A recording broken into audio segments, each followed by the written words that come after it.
free. You can't hold that pussy over my head because I don't need it right now. I'm good. So now I see someone annoying. I see someone annoying that I don't want to be around. That's pretty good for Death Squad because, like Weight Watchers has a motto. Right. If you're not hungry enough for an apple, you ain't fucking hungry. Right? Which just makes all the sense in the world. Really? If you're not hungry enough for an apple, you ain't fucking hungry. That's a weird motto. Okay. Do they use the word fucking in that motto? No, I just dropped it in there for effect. But it's funny, like they should have a motto for if you still want to go fuck a crack hole and get blow after you've whacked off, then go.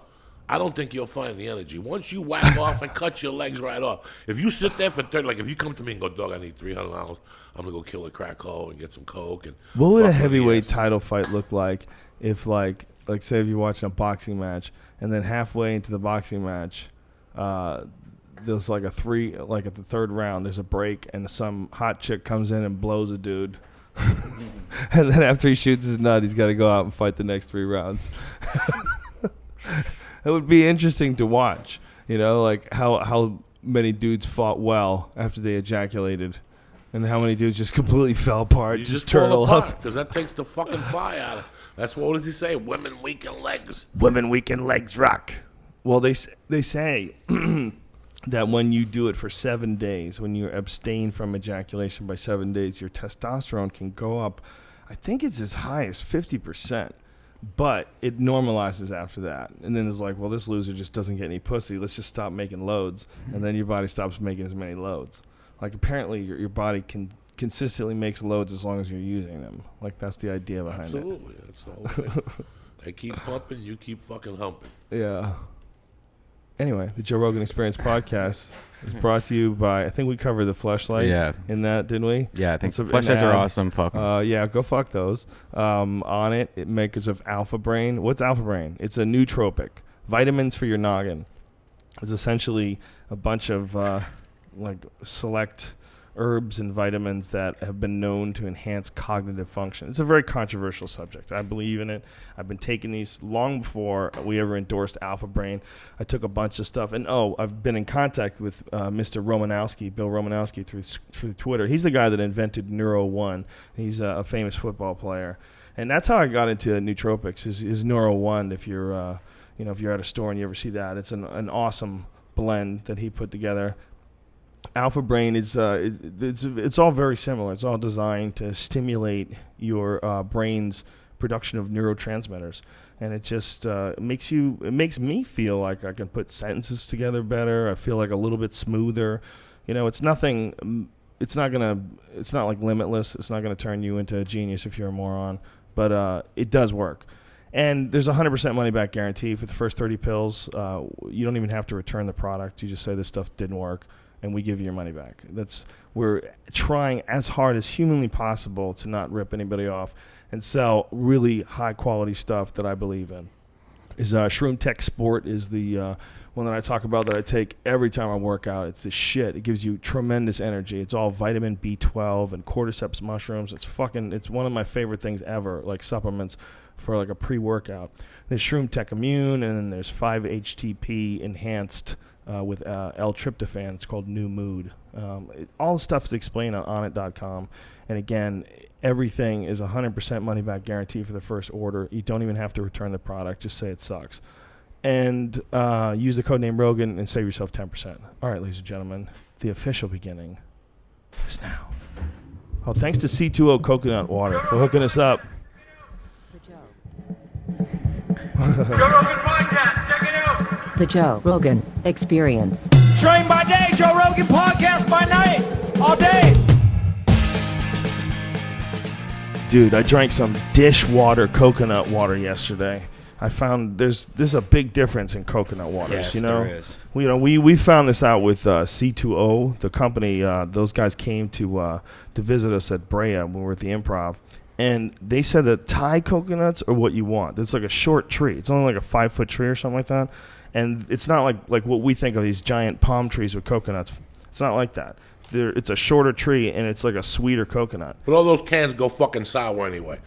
They all go sour. They all go fucking sour. Zima, CO2, I got them at the house. So tell them to blow that smoke up somebody else's ass. That's why I finally tapped out, and I go to a little Mexican on violin and fucking right there. Goya? They get the $4. Goya? He gives me the whole fucking coconut Yeah. there. For an extra $3, if you do blow, he'll trim it around like a margarita with Coke. Stop with those cans of shit because they all go fucking sour. There's a great They all place go called fucking sour. in LA. There's a great place called Pressed Juicery, and they deliver them to your house. Oh, and they please. deliver Delicious. fresh That's coconut the only way to drink water coconut from water, it. dog. It tastes so much better. I gave up. It tastes so much better when it's like right, fresh and raw, like out of the fruit. Yeah, But I got a case from the CO2, and it's fucking all sour. C2O? Yeah, it's all no fucking way. sour. And the one before that How was dare fucking you. sour too, dog. I've- So stop. That's never- why they're in the refrigerator. I've never drank it once. I'll put some sugar in it. When that Sugar? coconut goes a little fucking sideways. What are you doing with You know what these I'm saying? cans? Sometimes you just put a little sugar in there and you dope it up with some ice cubes and shake it up. Sometimes if it's warm out, bro, trust me. I was drinking coconut water when you were in Columbus, fucking drinking Coca-Cola out of a red can, cocksucker. I was going to Puerto Rico in the fucking 70s when you could buy the big fucking coconuts. There was no Thai around. In 1970, there was no Thai food. There was no Thais around, so knock it off with the Thai trees. When did the ties get here? In fucking like 78 after kickboxing, after Kickboxer 1. That's when they fucking showed up. When I got to this country, it was Chinese, a couple fucking Japs, and a couple fucking Koreans. Don't start that shit. The Thai came later on, all dark and shit. Creepy looking, whatever the fuck. I don't know. Fucking dark skin. I don't know what the fuck they are. I don't know if they have Puerto Rican or they're fucking Chinese. When the ties came along, the whole porno industry got tossed on its head. Fuck yeah, those ties Because are filthy. Those before chicks the are ties animals. came around, look, not even ties, but there's some sort of an Asian invasion that happened. Because before that, there was it was very rare that you see Asian porn stars. Now there's like a gang of them, man. And I love it. I love Yeah. to see dirty Asian Oh. bitches. Except those really some of the like dirtiest creepy ones ever. Yeah, yeah. Would you have that one on your podcast? On one of the podcasts? Was it the Naughty Show? What's that? Asa Akira. Oh, Is she nasty? she's beautiful she's- too. Look at the one with her. Oh, and, I can't watch those, man. She gets brutalized. Yeah. Oh, gagged and tied up and face fucked and No. Oh my God, the thing amazing. you can't just do something happens somewhere along the line, you know. And I'm doing that Dave Attell show today, Dave's Old Porn. I'm doing that right after I get out of here. Where you sit down like Mystery Science Theater style in front of an old porno film and you like mock it and make fun of it and pick it apart. But those old shows, they were completely different. You watch like an old porn, it was just people that got together and then they had sex. You know, it was like it seems so innocent in comparison. Let's get down to basics. You've been a fucking horny cocksucker all your life. When was the last time you watched? When was the first time you watched porn? I want you to explain to people, and how did you watch it? First time you discovered porn. Break it down for me right now. The first time I discovered video porn, like a real porn, like on cassette, it was my dad. A cassette. Yeah. How did it come a on a cassette? VHS. A VHS Oh, my cassette. God. Yeah. Well, let me tell you how long I fucking discovered it when it used to come to your house, reel to reel. Oh my God. So for $8.95, you ordered it, and somebody had to stay home from school. Explain reel to reel to Reel people. to reel was you actually, if you ordered $22 worth of porn, each porn reel was $1.99, and this was when porn was just disgusting. When it was just to the point where after that, either you became a freak or you fucking said, I don't even want to see that again. That's what happened to me. So what happened was for $19, not even, guys, I'm exaggerating, for $12.95, you got 3 movies and a mini projector, Brian, in the mail. A mini projector. A mini projector in the mail. I remember this shit. So you had to fucking stay home. It was right next to the ad for, do you get some kick sand in your face? Do you remember that ad when the kick sand? Yeah, yeah, You yeah. went home, you sent Joe Weeder $3, and he sent you the whole muscle building chart. Yeah. Not the weights, but he also sent you a trophy. You know how many of those trophies I had? How many? About 92 of them. Just, I didn't do a push-up. You know what I'm saying? I didn't do a push-up. I just kept ordering Joe Weeder.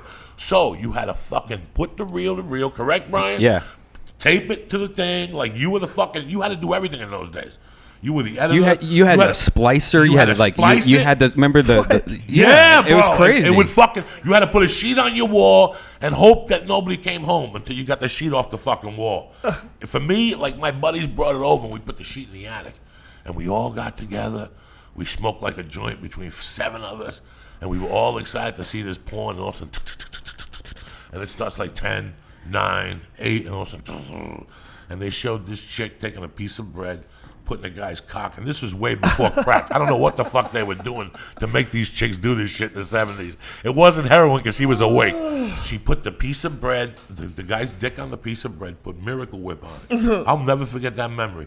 And it wasn't even Wonder Bread. It's that square fucking bread they give you like in county jail.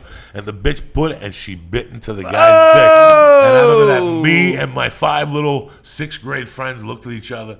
And that was the end of the fucking... I don't know if we came in our pants. I don't know if we were just mortified. We never watched another porno again. That was the end for me. But when the film broke, I remember you had to stop. Correct, Brian? Yeah. You had to stop whacking off and put the film back together. Yeah, and it sucked because it wasn't like it was just like put the 2 pieces together. You had to first like trim and cut like a perfect like cut. Then you had to put it in the splicer and get this tape. And you got a boner and you're sitting there rubbing it. And you have to fucking splice. It was horrible. Porn was tough, dog. You had to work for it. That's why you had to work. You had to hang a sheet. Remember when they would have stag films that they would show at bachelor parties?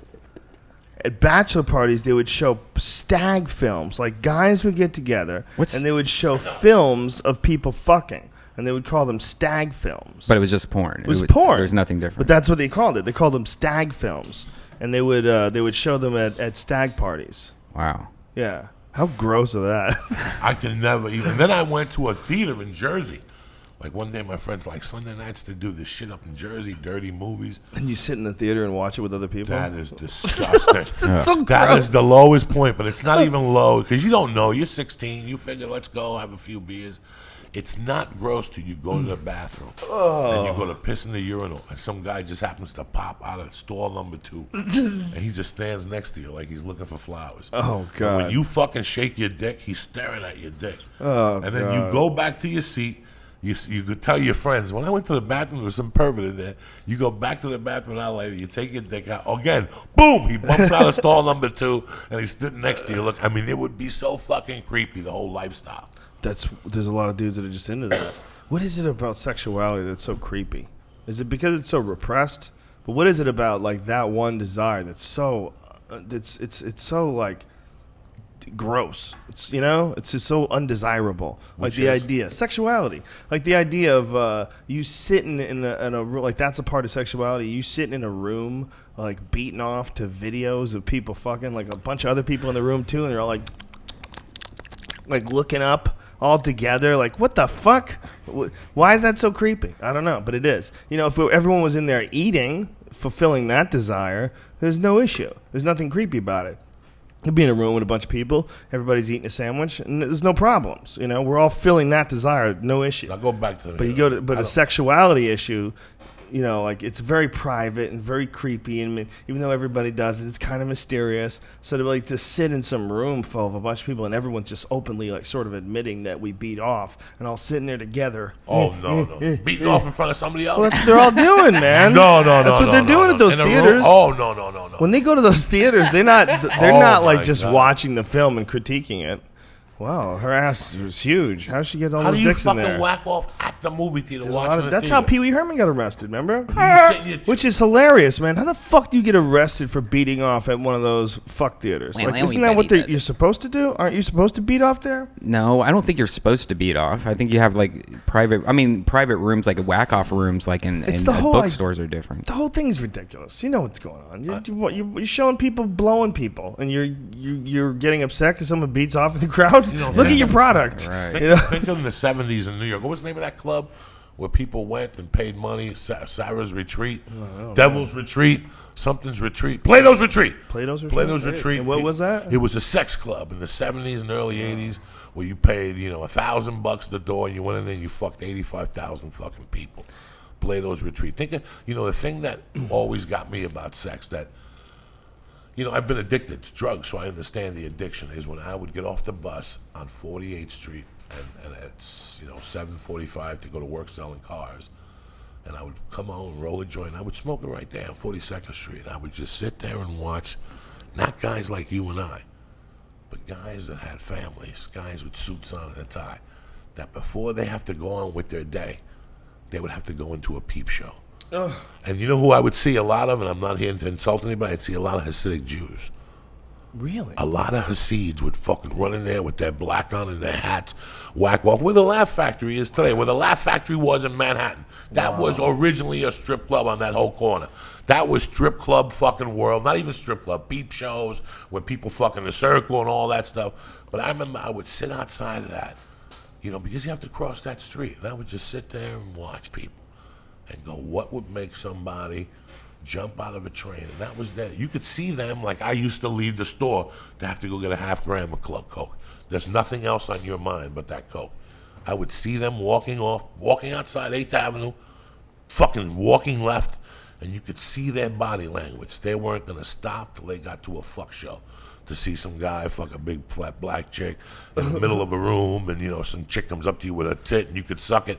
Here's this guy that has a family that lives in the suburbs, from Jersey or Queens, or that's what always fucked me up. Like, that's their fucking freak. Right. That's their freak. My freak was doing 2 bumps and whacking off till 4 in the morning. Theirs was going right off the bus at 6 in the fucking morning to see 2 people fucking.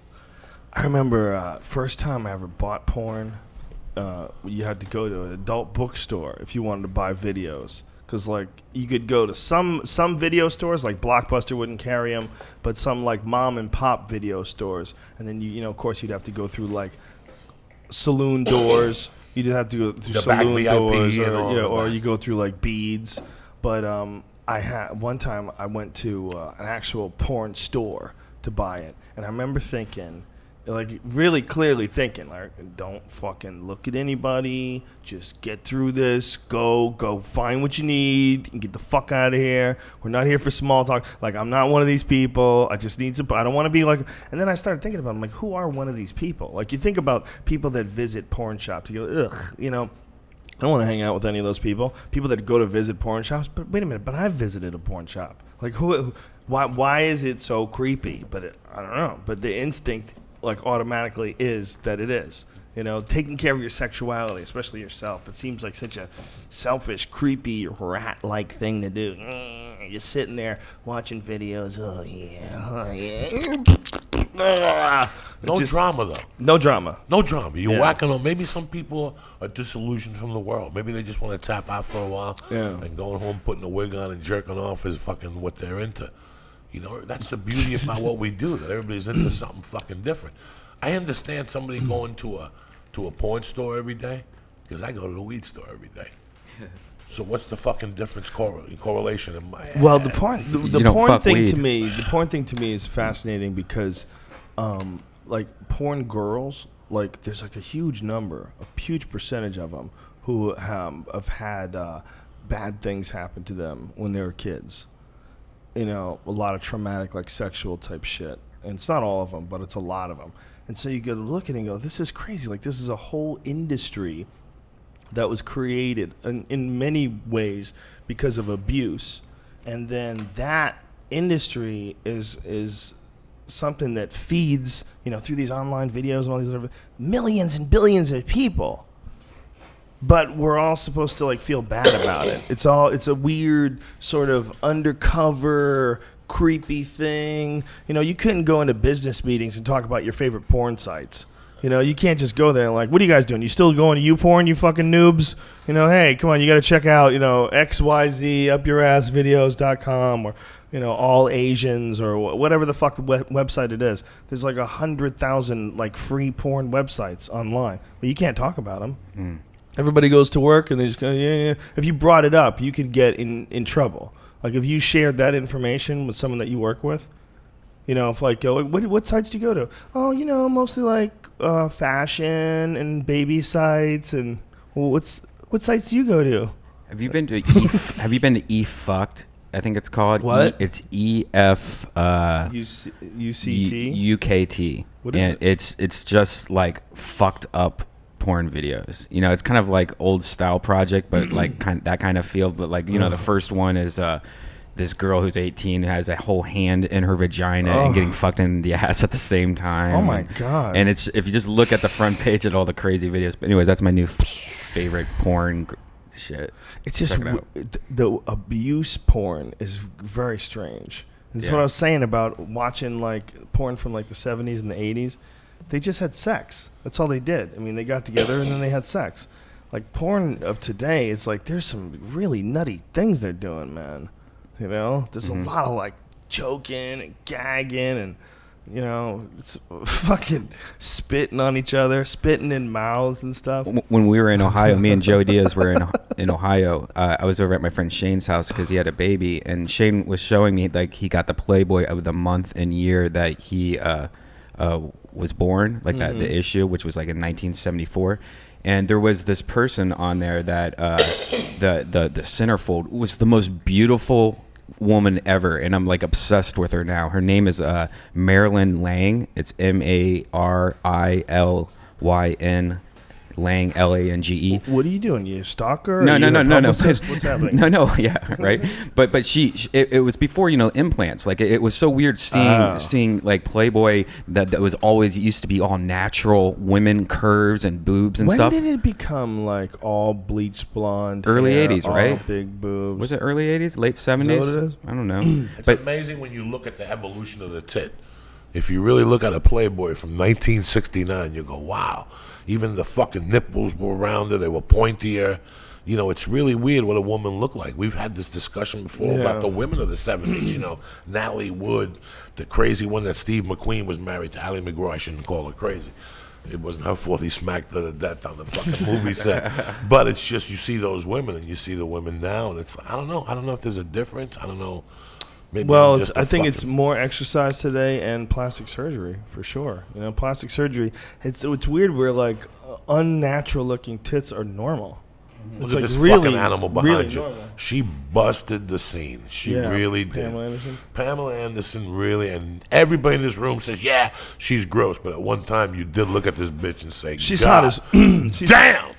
She's hot as fuck in that picture, no doubt. Yeah, she's hot as fuck. But it is weird that we're looking at, those aren't really her tits. What those are water bags under the skin. There's a big surgical incision.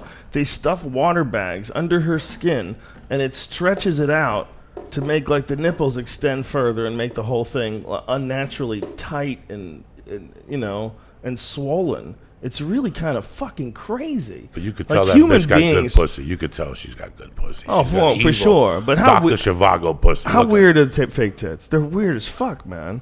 It's a crazy thing. I think that's a fake nipple or button.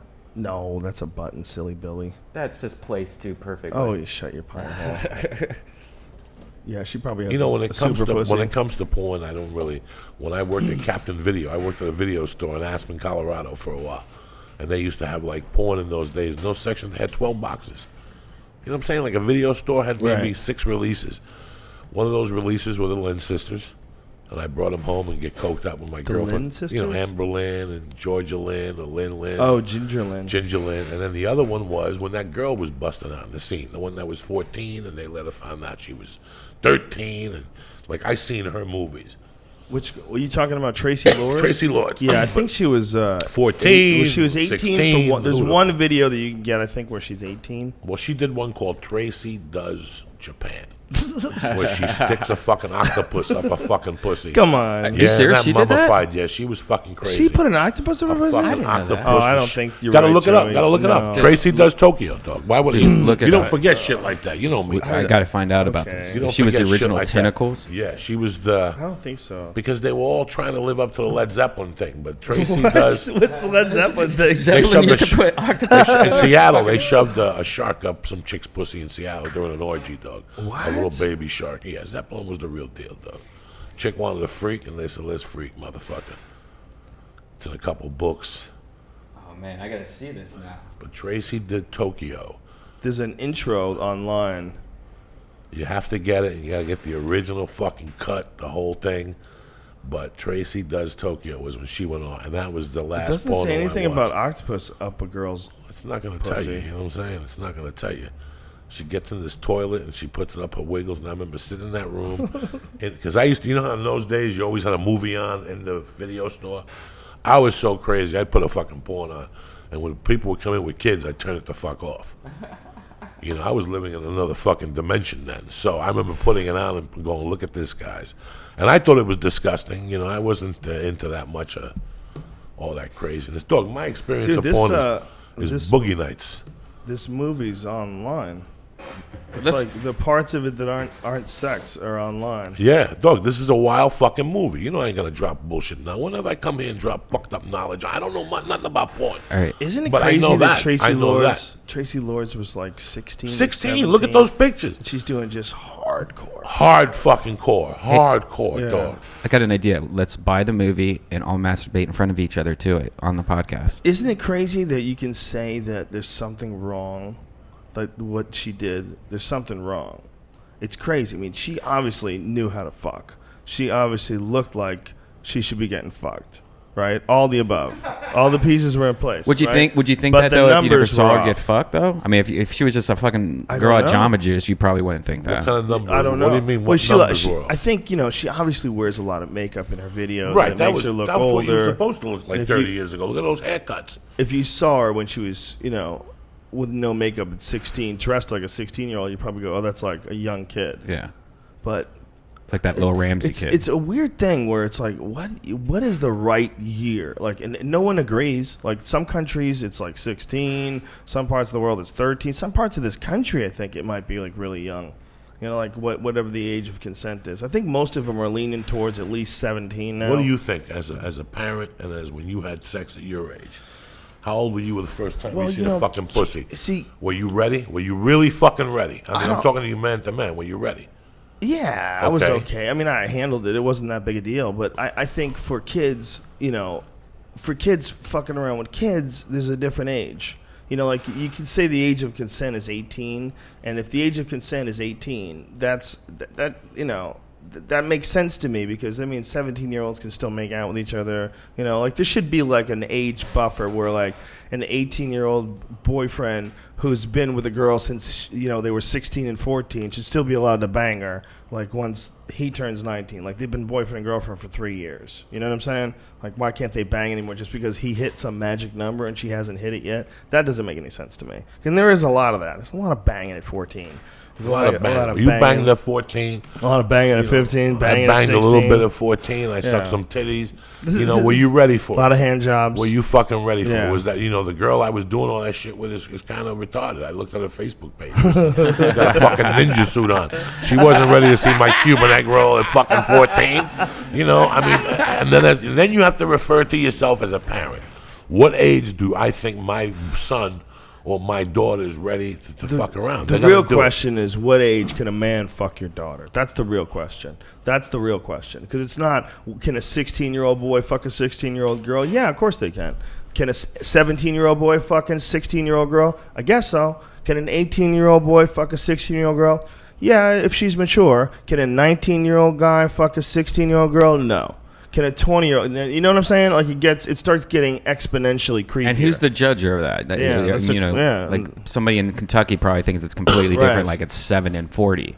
Yeah, there should be, some sort of a standard, but I mean, at a certain point in time, you just got to let it go. When are you ready? And Yeah. you look at your kids around you.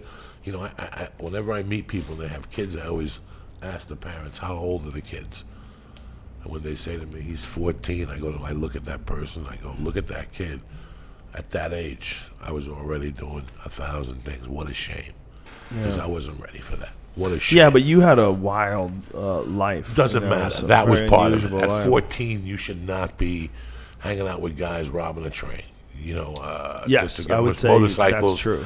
You should not be doing a lot of things at 14. Yeah. And I stop and think about some shit that I did when absolutely, I was absolutely. At 15, I shouldn't have found somebody on the floor dead. I shouldn't have done a lot. You know what I'm saying? I handled a lot at that age. I look at these kids and I go, that's 15? Wow. At that age, I had already mugged somebody or rolled a drunk. I'd done something, you know what I'm saying? Yeah. Something to look over and go, fuck, either I like this or I don't. A shark tastes blood, and either he likes it or he doesn't. I remember hanging out on the street at night as like a 13-year-old. 13-year-old, my God. I remember we'd just be out on the street on the summer. We'd be playing in the street. It'd be like midnight or something, We'd just be out. Yeah. No one does that now. And You can't do that. No, now. cop would pull you over. Cop would pull over and go, Yeah. you have a curfew at 10. got to be in. Where's your parents? Yeah. Can drive you home? We would just say like, "Hey, I'm gonna spend the night at my friend's house," and then my friend would say, "Yeah, we're gonna spend the night at the other Brian's person's house, house." And right. the parents don't want to fucking talk. They're like, "Cool, Yeah. babysitter for the night. We get the fuck Yeah. out on the couch." You know, You guys are out in the woods getting Yeah. mosquito bites in your dick. right? Remember mosquitoes, man? Yeah. We don't get that in LA. People don't realize how fucking cunty mosquitoes can be. When you go out into the woods and they Oh, just swarm on your ass. I got bit in the face when I was in Ohio from Oh, sitting did you? outside right Just here recently? Yeah. And off don't work no more. We No. talked about this Yeah. shit. Off, that shit's done. They power through that Those shit. mosquitoes, they drink that shit for mouthwash. They got a hold of some Monsanto corn, Yeah, and they now don't they're give a fucking fuck. super pumped up. Dude, my dad was telling me about this bug that came from Japan and that's then hit I think Canada and then went to Michigan and now it's coming down to Ohio and it's going. What it's doing is it's it's not it's like bad for us, but it goes into these trees. I forget the name of the tree that it's attacking, and it drills holes in it and lays eggs in it, and then when all the babies come out, they just pretty much destroy everything. So it's killing this whole breed Is of it a tree. bark beetle? No, it's something I've never heard of, and it's just destroying all the. My dad has had these trees for 30 years in his backyard. These humongous trees, they're all dead. And he's like, dude, Whoa. all the trees in the neighborhood are dead. Like it's just attacking Ohio right now. And when it was in Michigan before, How do they stop it? they can't they can pre-treat a tree. Like you could have these people come out to your tree and put this like shit in it, and they drill these holes in the tree and put like this chemical in the tree that supposedly Whoa. helps it. But it didn't work for my dad. Like he had all his trees treated. Whoa. And it's just destroying all these trees. That's insane. Yeah. That's fucked, man. Yeah. Isn't it weird how like we now, because of all the cross pollination with ships and planes, and we can introduce shit to a place where it has no natural predators, Right. And the whole system just gets completely fucked. I was on not even the highway. It was on like regular streets last night at about 10 o'clock. And as I'm driving down the street, I saw this fucking coyote standing in the road, staring at me, and then he trots over to the sidewalk. And then I slow down and I look at him, and he's staring at me, and he looks left, and he looks right, and then he runs up into someone's driveway. And I'm looking at that coyote, I'm like, that's reality. Yeah. That's nature. That's something that doesn't know traffic lights, doesn't give a fuck about your laws, doesn't give a fuck about, that's your kid? Oh, I won't fuck with your kid. That's a crazy little monster running around eating cats, eating rabbits, killing things all around people's homes. And that's reality. That thing's going to be here long after these buildings rot away and nuclear waste makes people evacuate, everything west of Pasadena. Once that actually happens, when things like that actually happen, There's a gang of coyotes will coyotes. take over. There's a gang of coyotes that live in Burbank, and I have this thing where I feel weird with coyotes because I don't feel like they're going to attack me at all, even though they might sometime. But I always roll down the window and fuck with coyotes. Like I'll whistle at them, and be like, "Hey, you, come here!" Do you play with the coyotes? Creepy when you see animals, them? man. You think they're like dogs, but you ever Right. see a picture of a coyote with their mouth open? Yeah, it's scary. It's fucking nuts, man. Yeah. They look like cartoon mouths. Like their mouths have pull up a picture of one. Coyote, mouth open, big teeth, something. Google asshole, butthole, asshole, whatever you want to put in. The extra teeth that they have are really fucking creepy. check this picture out. It's crazy. Oh Jesus! Look at all these fucking teeth. Look at that. Look at his fucking teeth. That's so scary. It's really fucked up when you think about that young girl that got killed by coyotes. It's so rare that happens. Yeah. But it can happen. Little kids get bitten by them all the time, but usually little kids are near their parents, so usually what happens is like the dad comes over and beats the fuck out of the coyote, and the coyote lets go. Like it's happened a few times in recent memory. But fucking this chick was just walking through the woods, and a whole gang of them circled her and just said we could take her, and just jacked her. Killed by coyotes. Ooh, that's gruesome. Yeah, the gang in my neighborhood just hangs out around my fence. Like, my dog will come out and go to the bathroom, and you can just hear my dogs start barking, and then you just see all these feet scattering around my fence. Like, oh, these coyotes are going to try to attack my dog if they can. Dude, knowing that coyotes can attack people like that, I say we kill all of them. And people are like, no, the coyotes are our friends. Do you know they killed a mountain lion in Santa Monica? Do you know about that? Yeah, I heard about that. Where you going, Joe Diaz? Is coyote good at eating? Like, can you eat a coyote? Because what if we can make it some kind of coyote burger? I bet you could eat it if you had to eat it. I bet it would taste like shit. I bet it would taste like hatred. Yeah. I bet coyote meat just tastes like rotten hatred. It's like, Yeah, you're right. this coyote brain. That's a crazy voice. Cunty fucking animals coyotes are. So they killed this mountain lion in Santa Monica.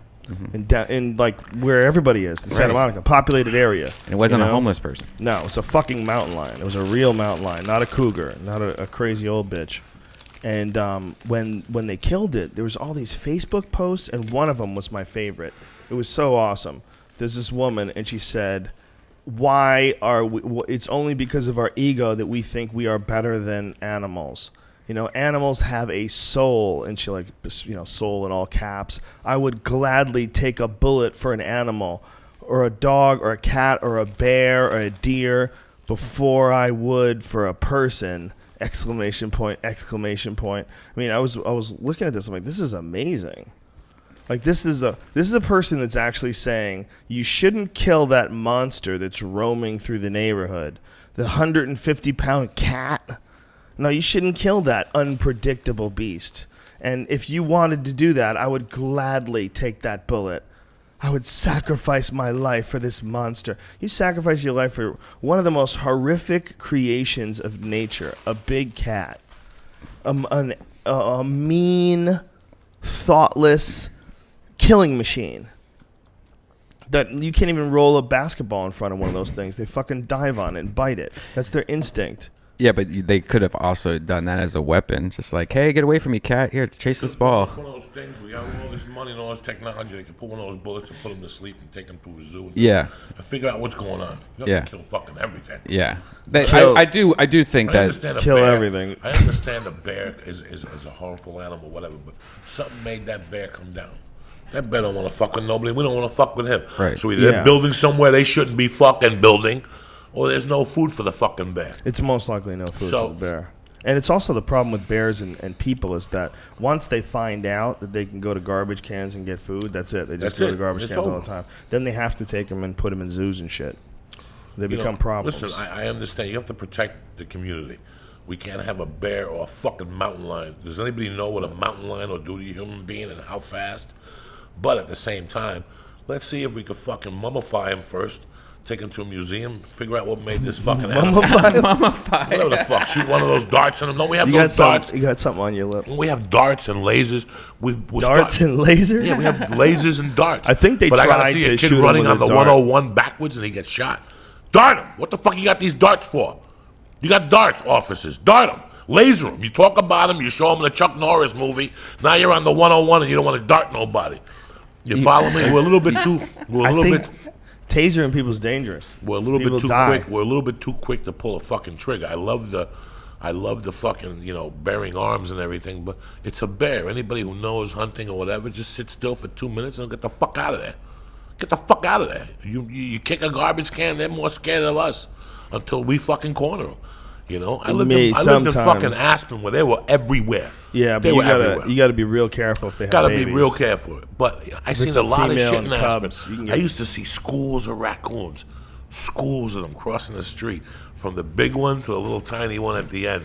I know those motherfuckers are dangerous, but you can't hit them with a car. Let them be. I wish I saved a picture. There's a picture that I saw once. I don't remember if it was online or in a book or a magazine. I wish I saved this picture because I haven't been able to find it in all my Google searches. But it was a guy who was a photographer who was killed by a bear, and he was taking pictures of a female and her cubs. And the last image on his camera before he was killed by the bear is the bear with its teeth glared, charging him. And it's a fucking horrific picture. They found it. They found it on the dude's camera. I bet that is. I remember looking at it and thinking, so powerful. Yeah, smoke weed and stay home, mind your business.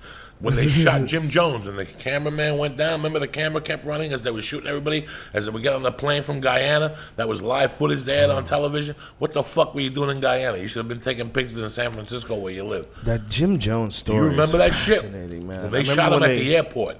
What was the dude's name? Who played him in the movie? Powers Booth. Ooh, Powers Who's Booth's a fucking bad motherfucker. savage. He's a bad motherfucker. They only use him for certain things. Oh my God, he comes out and when you need a heavy Southern gentleman throwing heat. Hey, Joe, Powers Booth's a bad motherfucker. look at the screen right here. For some reason the image isn't showing up, but it says images captures a bare seconds before it's mauled to its photographer. It's false. Yeah. Well, I think you're thinking of a different picture though. They're thinking of one where it's a bear comes into a guy's tent. I think that's a different image. Okay. What's up, Joe Rogan, baby? Nothing, baby. What's going on, man? See if we can find it. You're very excited about this There is weekend? one fake one though, a fake one where they showed they photoshopped. Sorry, I cannot go with you. This is a great fucking card It's a this great weekend. card. It's gonna be sick. There's some great cards coming up the next few fucking weeks too. Yeah, August, Junior Dos July. Santos and Frank Mir is gonna be nuts. I was going to ask you, Joe. Remember the Salvia guy that was the crazy MMA guy that was always talking about not salvia but stevia. Oh yeah, Stevia. yeah, I know that whole story. Yeah, Yeah. Well. yeah. I don't know. Probably shouldn't talk about it. Don't talk about it. Yeah, don't Okay. give him any attention. Yeah, that's. Yeah, Fuck weird. him. something's wrong with him. So what do you think about this card, baby? Let's break it down. I'm very excited for you. I'm sorry I can't go. Yeah, I wish you could go. It'd be fun. I want to watch one with you guys. We got to go to a Strikeforce card. Strikeforce. Next time is a big Strikeforce fight. Did you see the last one? Did you see Josh Barnett and I Daniel taped it, but Cormier? I haven't watched it yet. Woo! What a fight. Both guys broke their hands in the first round, too. Now I heard Cormier looked very good. It's a beast. He's a fucking Throwing beast. kicks, He flying side kicks, the launched whole thing. Josh Barnett into the air, too. Josh Barnett is a big boy. He's a big Daniel boy. Cormier hoisted him up and woo, boom, threw him for a ride, controlled him on top, smashed him, cut him up with elbows. And he's only had I think that was his 5th MMA fight. I mean, it's amazing. Daniel Cormier is a motherfucker. How long has the babyface assassin been around? He's been around forever. He was old is he one of now? the youngest UFC champs. He won. I don't know how old he was when he won the title, but I remember he beat Randy Couture, and then there was some sort of a dispute with the UFC. Management and UFC didn't get along. And he left, and then he started fighting overseas, and he fought in Pride, and then he came back and became part of the Strikeforce tournament. But he's been around forever. That guy's fought everybody. He's fought Minotauro. He's fought Crow Cop twice. He's fought a lot of fucking dudes. I just thought his experience would really shine through, but from what I'm Cormier's a hearing, motherfucker, man. Well, though, Josh Barnett broke his hand in the first round, and so did Cormier. They both broke their hand in the first round. So, who knows how a rematch would go. But Cormier won that fight with his wrestling. He won that fight with his striking. I mean, he's just a motherfucker, dude. And he's not been doing it that long. He's badass, man. I'm real impressed. He head kicked Josh Barnett twice. that's what I heard. And Josh Barnett couldn't take him down. No one's been able to take him down in a UFC match. I mean, he's such a high-level wrestler that it's going to take a fucking beast to take that guy down. And so you got to stand with him. And he's really quick, man. And he's not a tall guy, but he's compact and explosive, and that all the years of wrestling, that high level wrestling, I think the mental toughness that those guys gain from High school, being college, high school, that's that 8 competitive years, bro. amateur wrestling those are different animals, man. Those are different animals. Those guys are tough on a whole different level. They're in my opinion, maybe in cap, if you look at just the percentage, that might be the toughest group of human beings on earth. Just the toughest, mentally toughest, is amateur wrestlers. It really might be. They're fucking animals, man. Those guys, some of the shit those guys go through, and they do it dehydrated and malnourished, and they're out there like fucking animals. You know what's crazy, Joe? You took me to the UFC in Jersey, and here's all these MMA fighters in the audience and attendance, but everybody kept looking at that Penn State fucking wrestling team. And everybody kept looking at that coach. More people went up to shake that motherfucker's hand. I heard more people going, "Psst, look who it is." What's his name? You think The coach of Penn State, that's the best wrestler in the world. Cale Sanderson? Cale Sanderson was at the fight right in the row behind me. Yeah. Everybody- He's wrestling again. No. Yeah, I think I don't know if it's the same guy we're thinking about. The same guy. Who they say is the best Yeah. white wrestler in the world. Yeah, he's an amazing wrestler. Not He a took fucking few years intriguing off. guy either. Not something Yeah. that you're like, oh, I'm not going to mess with him. He was sitting behind us with the team. And everybody who walked by had to say, oh my God, there's Chael Sanderson or Cale Sanderson. Oh my God. Like everybody was fucking in awe of this guy. And that was when we threw the guy out, and then the guy that was with him said to me, Joey Karate, we got your back. That's when it all went down because the guy was yelling. But everybody was looking at that guy like he was a fucking killer that day. And I mean, from Fitch to Guida, everybody was there, standing there, you know? So yeah, he's the coach of Penn State. Yeah. Yeah. That's Cale Sanderson. Sanderson. Yeah, he's a beast. It's crazy. The people that he was wrestling with, like teaching in college, they're the ones who encouraged him to compete again. He still physically got it. He just stopped competing. I just think like at that high a level, like when you're at that high a level in any sport, whether it's wrestling or anything, boxing, when you get to that level, it's so hard to maintain that kind of pace. It's so hard to just live your life like that where you're constantly competing. When I was a kid, I seen a high school wrestler. By the way, your fucking voice is just creeping me out. Was that you or him? When I was a kid, I seen one of the best fights ever. I seen a high school decorated wrestler fight this kid that was a scrappy fighter. Everybody knew. And, dog, 2 minutes in, he got his hooks in this motherfucker. It was in front of a VFW. You know how they always have an American flag with a pole and a little fence? He picked him up and threw him over the fucking fence, dog. Oh, no. The striker didn't know. He just landed on his head and just stood there like, what am I going to do? Oh, my God. Well, I'm not going to get back up and fight this fucking monster. Just picked. And that's when I was like, wrestlers got something. They got that core strength. They've been working it since they were young. And some of these guys with the bent ears and shit, they ain't got no time to fuck around, man. They'll take you the fuck down. But it has made a difference in MMA that I've seen. I don't know much about it. I watched a little bit of Pride, but in the UFC, you're seeing these wrestlers. It makes a big impact. In Judo guys and wrestlers. Those are the two toughest to deal with. But the thing about and both of them, especially when it comes to international competition, they both have to deal with some pretty fucking stiff and crazy competition. But judo internationally especially is really popular. It's a really popular sport in a lot of different countries. But wrestling, there's something about wrestlers, man, that what they have to go through, their mind becomes capable of pulling shit off where other people wouldn't push hard enough. They would back off before the wrestler does. These guys redline it, man. They know how to redline their brain, their body, Some of the most savage fighters of all time, Dan Henderson, Randy Couture, go through the lineup, all the Matt Hughes. Think about all the different guys that started off. Koscheck, all the different guys that started off. Hendricks. Rashad. Yeah, absolutely. The Lester. John Fitch was a captain at Purdue. Mm-hmm. The list is, and it takes a while for their hands to catch up with everything else. But some guys pick it right up. Griffin, what's his name? Fabulous Phil. The one who just fought Rashad before. Oh, Phil Davis. Phil Davis, I'm sorry. Yeah. Fabulous, whatever they call him. Mr. Wonderful. Mr. Wonderful. Yeah. It's just, and a lot of, even Eddie always said that. You better get ready for these wrestlers and learn how to fight off your back. Because these wrestlers are going to fucking take you down, so. There's so many guys that become successful. Have you ever gone to this Japanese Cultural Center in Hollywood? No, what is it? Close to Eddie's. It's a couple blocks from the old Legends, the one on Vermont, the one that just moved. The Cultural Center, it's like where the Japanese go to practice judo in town. And it's real dirt cheap. It's hardwood floors. It's all old school. Some people go, sign up one time, and get the fuck out of there because it's very traditional. And I think they only do 2 classes a week, but it's going on down there. Yeah. All these other things like Aikido and La Brea with the swords and shit. They're gone? I'm talking about down on, and they've been there since 1940-something. Is there still an Aikido school in Hollywood? No, they moved to Burbank, and then they moved again. I drive by on Magnolia, and I see them. Everything is in Burbank.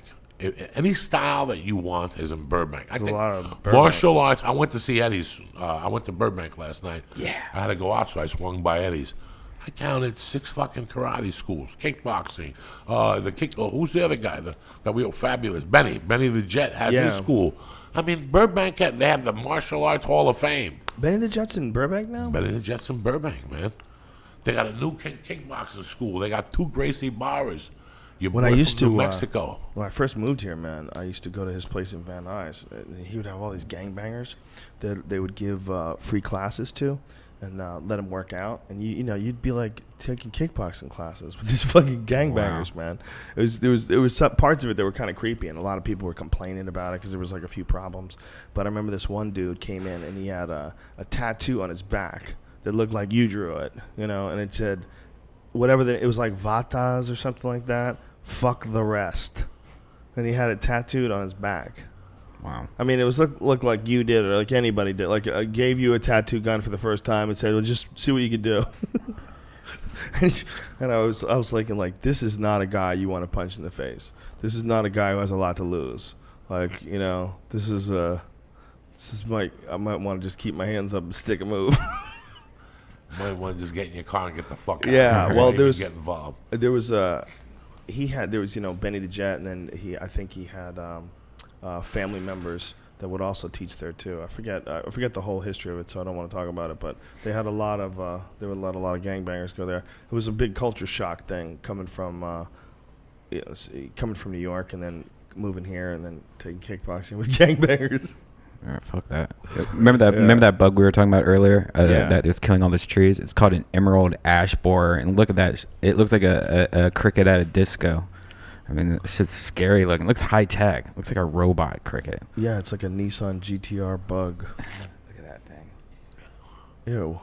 And that thing does. That's the thing that just goes into trees up. and fucking lays a bunch of eggs in trees that destroys the trees, and then those things hatch and become more of these. It's like a fucking army of tree killers. That's so fucking nutty, man. Yeah. It's so weird. So what do we have to do? Bring over like Komodo dragons and eat these fucking doesn't that things? look like alien technology? That looks like alien Mind technology. your fucking business. It got nothing to do with No, you. you know what what's I'm saying? gonna happen? What are you They're gonna fucking do? The Komodo. This has been going on for years. We started with termites. What do you expect? Termites weren't from here? Where are termites? Whatever the fuck. I'm just saying. This started years ago with termites. They eat trees. They eat the roots. This is something fucking new to you. Yeah, but it is new when you have an invasive invasive species. Oh, please. Species And they've been invasive. What do you think when they was bringing weed in through with Miami? What do you think was coming in those fucking bags? What do you think it was just weed, lice, and fucking bugs and palmetto bugs and snakes? What do you think was coming in those fucking shipments? Yeah. Big 9-foot fucking cobra got in from some fucking Colombian jungle. You think this? And they got dicks and they look for ears and they all these fucking creatures. It's 2013. You're gonna have a new fucking creature every week. The scariest And I'm about to smoke my little vapor, so get the fire. I got a new match.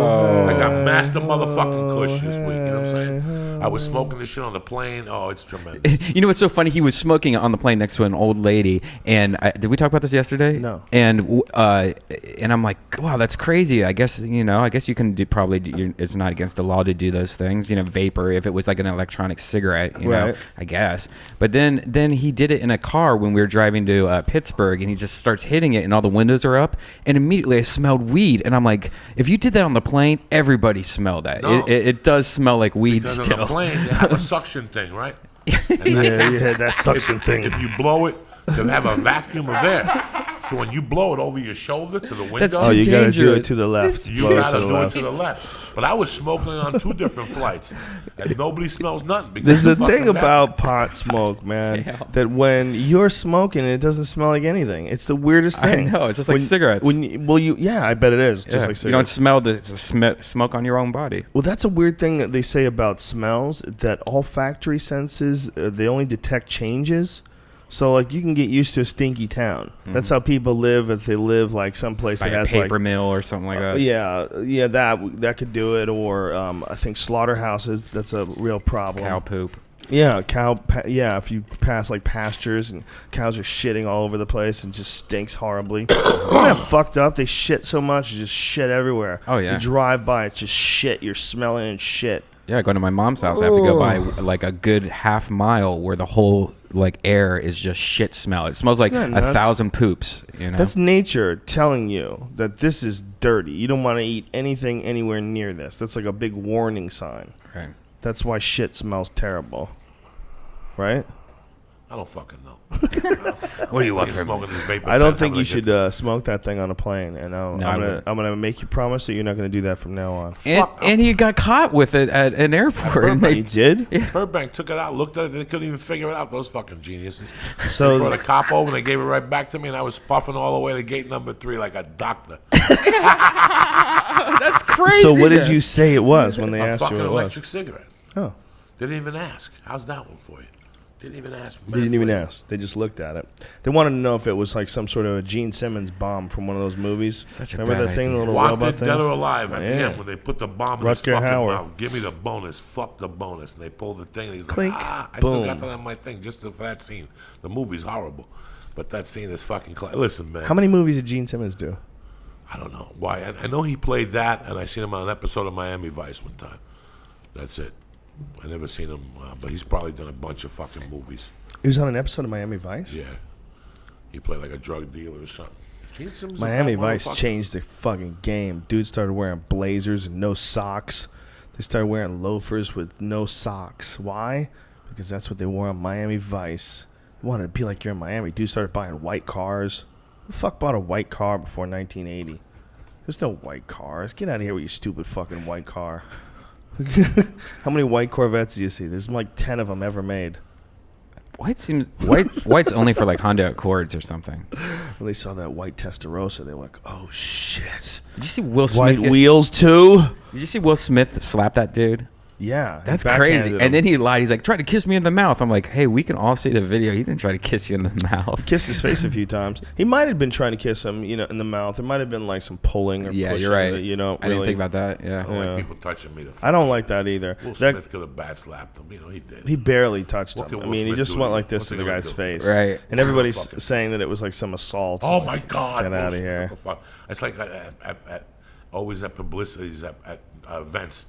When at the longest yard thing, somebody said something to fucking Burt Reynolds, and Burt Reynolds pushed him. Listen, he's 66 years old. He was just trying to get publicity for the fucking movie. You know what I'm saying? Probably not even. It's probably just ego.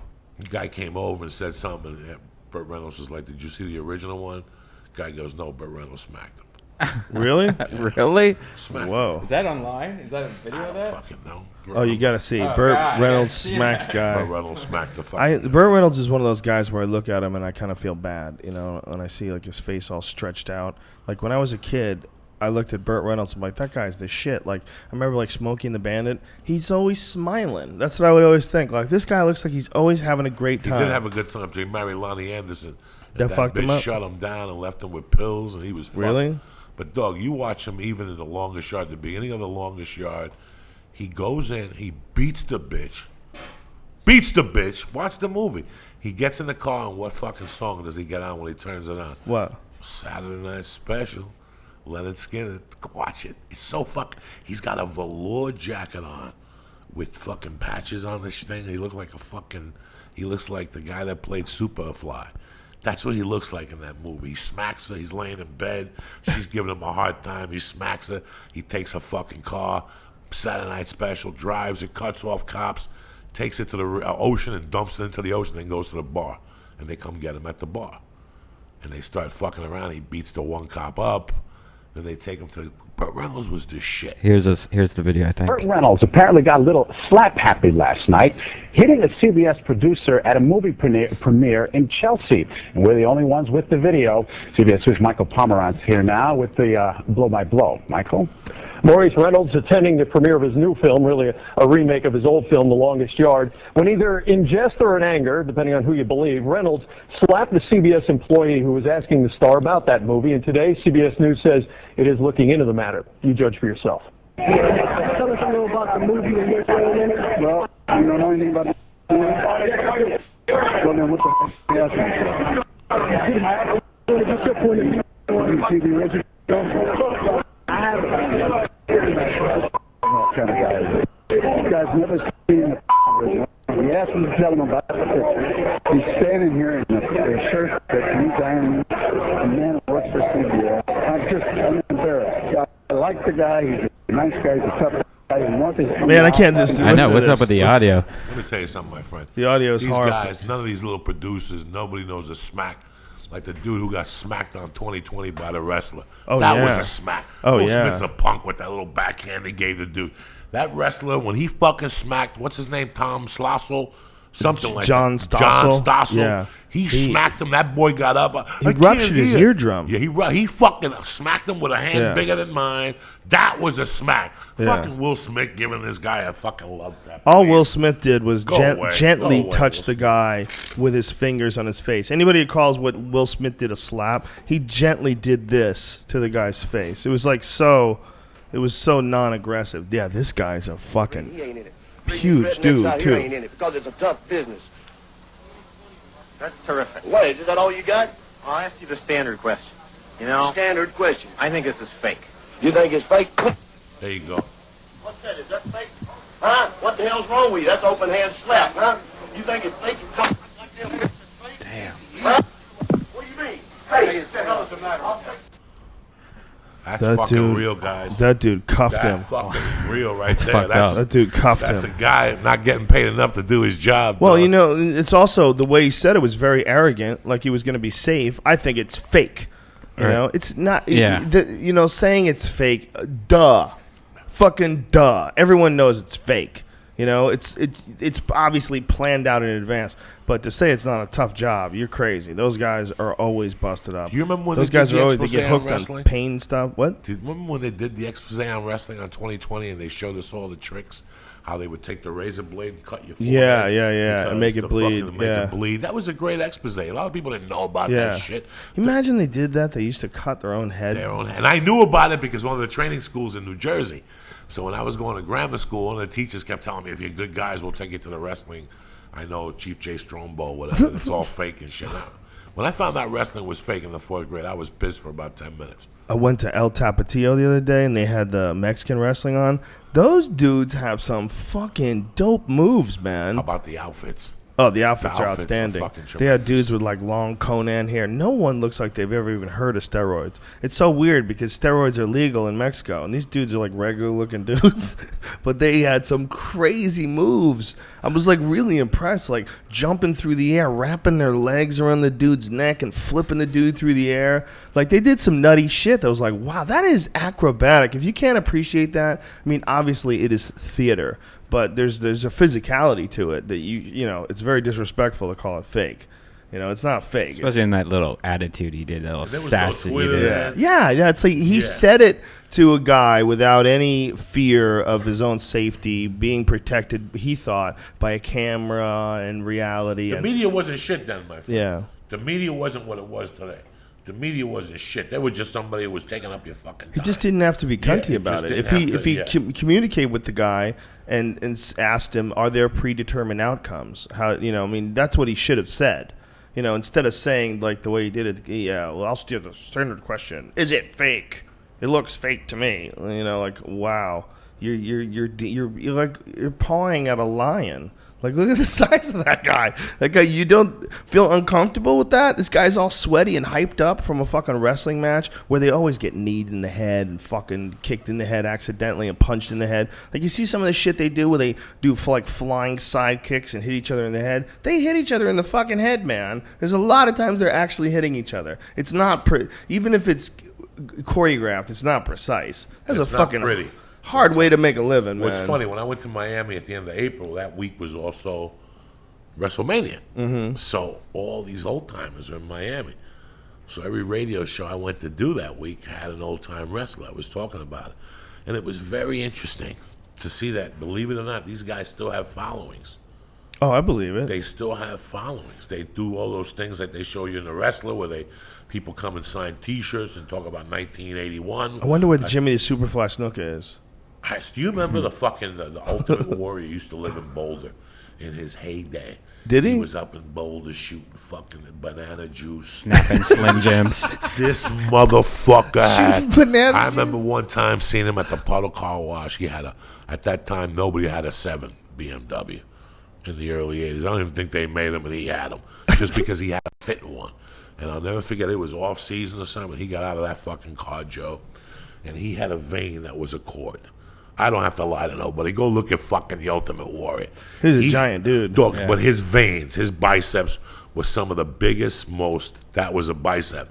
But he had a vein out here that lifted 3/4 of an inch from his arm. I seen it. I looked at it, stared at it, and was like, let me see how far. His vein in his bicep went up 3/4 of an inch off the skin, bro. Yeah, there's a lot of people that don't realize how big those guys are. That dude, let me see if you get an Ultimate Warrior shot for me. I saw Hulk Hogan the first time, like when I was in Hollywood. Like, it was right outside of. Before I've met him, I met him at UFC, and I had the honor of interviewing him once. Right, I get right, to talk. that. It was fun because I got to talk, get excited about pro wrestling with him, and Hey, brother. and pump it up. He's fucking great, He's man. great. That guy's got a lot of pain though. He's gone through. You ever see all the operations this that guy. guy's gotten through? Holy shit! That's the Ultimate Warrior. That's the Ultimate And Warrior. how tall is that dude? He's like 6'3" or some shit. Don't focus on his dick, Brian. That's I was looking at his own shirt. He's makes me busting through his uncomfortable. own shirt, but in a This guy's heart. crazy, dog. What? In I a don't. heart? Why does he have a heart? I think it's just Europe. And he's got a lot of colors on. Europe. Is this Colors. Richard Simmons? Look at his face. This is No, Richard this guy was Simmons. crazy, Isn't it dog. crazy that they decide to like paint their face up? Yeah. And the outfit with the suspenders, whatever the fuck they had. Look at his arms. This guy was pretty yoked. Him and the Barbarian Brothers I remember seeing when I was a kid. Those two guys, they were in the Flamingo Kid. I don't know what happened to those guys. Isn't face paint, like war paint, a strange thing? The idea that, you're gonna doll your face up to make yourself look meaner when you go to battle, like that's gonna matter. Like the ritual of rubbing shit on your face and put your war mask on before you go into battle. Like, where the fuck did that ever come from? Like, does it make someone extra scary if they got black stuff all over their face? But are you talking about in the street? Or are you No, talking like about from Indians, Vietnam? American Indians, and I'm talking okay. about different people that have put war paint on Well, over the years. war paint for the American Indians symbolized something. Remember Braveheart? He put like fucking shit all over it his face. symbolized something. But like, if you're in the Green Beret and you gotta go take and you Right. gotta paint your face green, That's it's different. it's a different Camouflage. thing. Yeah. But it must put you there. Yeah, the It ritual, must let right? you know that it's time to fucking rock. It's time to get crazy. It's gotta get you. That's how you probably get fired up, by putting the makeup on, knowing that. Do you guys remember this? Following is a paid announcement. So, what do you want to do? I don't know. What do you want to do?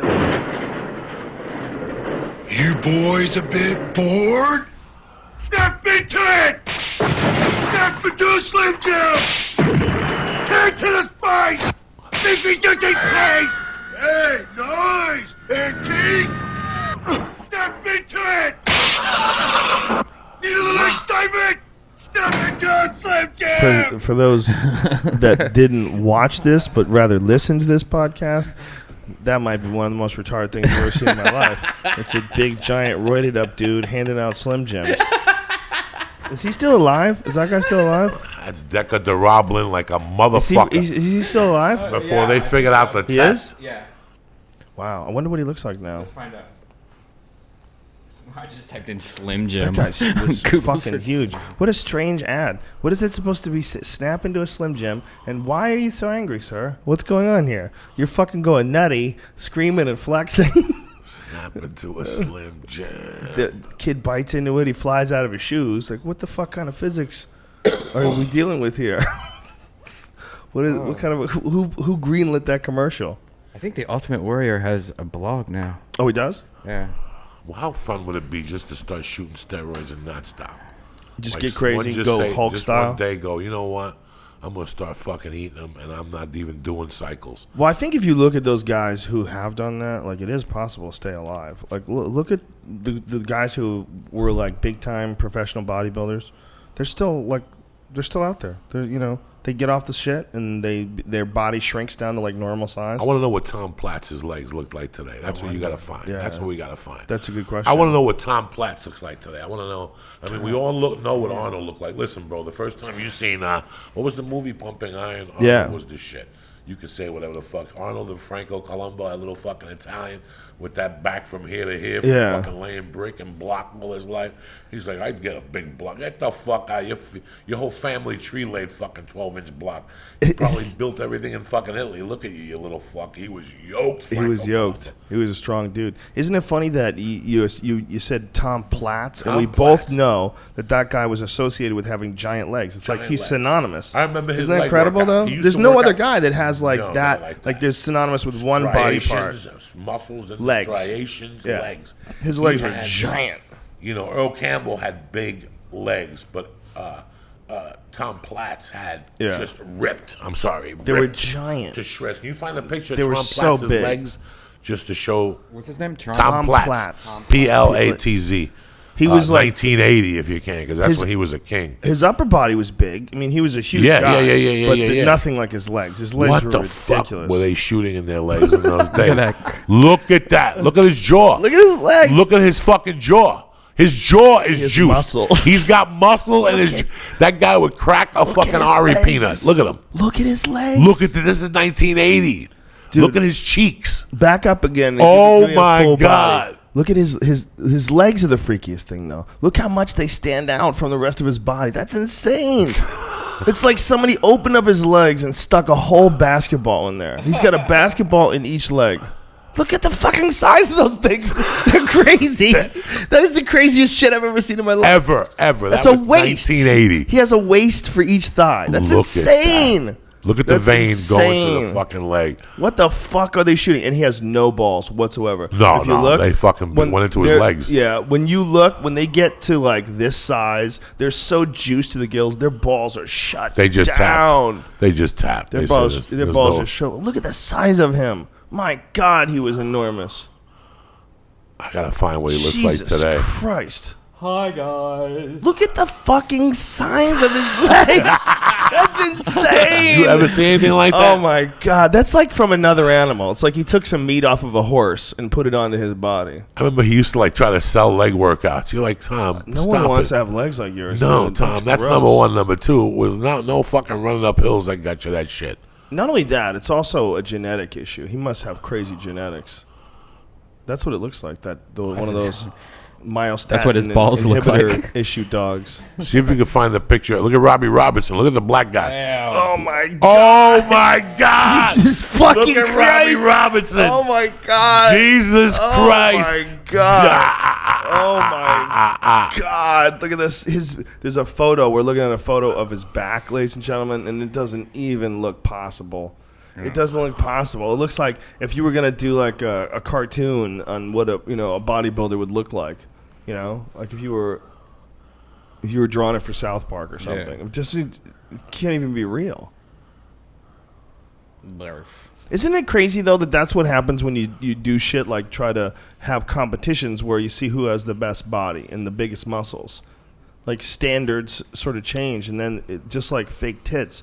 Like the standard becomes the unnatural, unachievable without drugs look. But what's crazy about this, Joe, is I thought that weightlifting and steroids and recovery and everything has excelled so much in 30 years.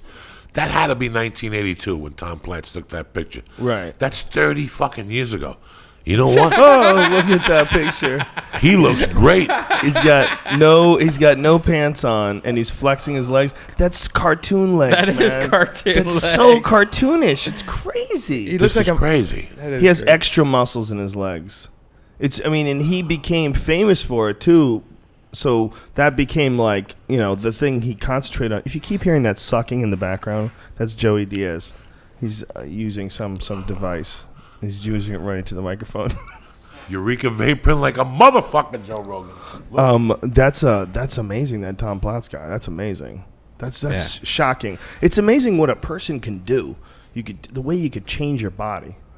Just sticking some stuff in there and do a fuckload of squats. Yeah, brother. What are you doing, Joey Diaz?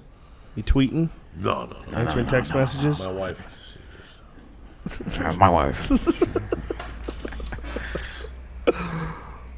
Brian, do you think you would ever be willing to get on a bodybuilding program and do roids for like a TV show? No, but I'm supposed to Saturday go to Richard Simmons and do his class. His And class? I'm doing it just because I think it will be funny. Oh, it'd be amazing. Where are you going to do his class? I think it's in Santa Monica. It's called... Shit, Yeah. I want to do his class. Do you want to? I want to. I have to do the UFC, though. Oh, class yeah. is that? Saturday is the UFC. It's like sweating to the How often is he there? How often is he there? I think he does it like every week. Really? Yeah. Who teaches it? Richard Simmons. Dude, and you fucking work out with Richard Simmons and all these really old ladies and gay guys, and we're gonna make it happen. Let's work out with Richard Simmons. I am Saturday. I mean, look. Either way, you'd be amazed. It's a good workout. Oh, yeah. If you tried to do sweating to the oldies and you actually kept it, it's like a nice little workout. Yeah. Yeah. When I left the We're Y gonna work today, out with Richard Simmons. I think if I get really baked, it's gonna be the best How thing much I've you think ever it'll done. cost? I think it's like $60. That's worth when it. I left the Yeah. Y today, they were doing what's the country line thing? Country line? line aerobics. Bunch of fucking big rednecks in there, fucking Doing it. aerobics? Like country line dancing mixed with aerobics. It's like fucking Zumba. So for country line people. dancing mixed with aerobics. It's amazing what people do for jump up and down. I tell you what, I'm really digging that Mike Dolce book, bro. Yeah, are you really? I always said to myself, why do people go to the Y to get on the fucking treadmill where you can walk around North Hollywood Park and get some vitamin D and really sweat? Mm-hmm. Then I read his book, and like I told you on the plane, the diet stuff is hard for me because I don't like a lot of vegetables. But the fucking workouts, the beginner treadmill workout is sensational. I can't do the full speed yet, but I'm doing it. I'm doing it. He's coming on the podcast soon. Yeah, please. I think it's going to be the week after the UFC. Man. He's fucking great. He really is. That book has really helped me a lot. I'm understanding. I can't do a lot of shit because of my knee, but he's got great basic exercises. And when I was really skinny, that's how I got size, by doing those strength things. So I know where he's coming from. I mean, in his book, he talks about how he went up in a bunch of weight, then he lost it just to prove his point, that strength. So I understand what he's saying. So I really enjoy the one book. I have the one. I'm going to get the other one. I couldn't find it. You can order all three of them in the T-shirt, and it's not a bad deal. I just couldn't find that particular thing, so I ordered it on Amazon. But, I think he's actually doing the podcast next week. Yeah, he's fucking great. I think he's going to do it. Please, the people 29th. have questions for him and shit, because his book is really helping me a lot of things. We got a lot of podcasts next week, dude. Yeah. We got Dolce. We got Base Nectar. I got to get back with that dude. And we got Bobcat Goldthwait. And we got Shane Smith. Damn, dude, we're becoming like a television show. Hopefully we don't run out of shit to talk about. I tell you what, man. I went to Adam Carolla's place yesterday. And first of all, we need more employees. Because he has 10. Right. And second of all, I got mad podcast studio envy. His fucking setup is so sweet.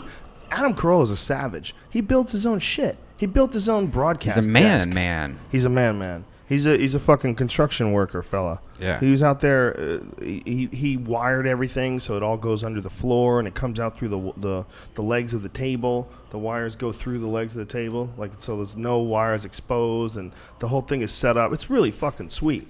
It's really sweet. It's got cameras, like high-def cameras facing everybody, and they're all controlled and remote control. It's got like a little broadcast booth. I mean, it's amazing when he's done. Like, you go over there, and you get mad podcast studio envy.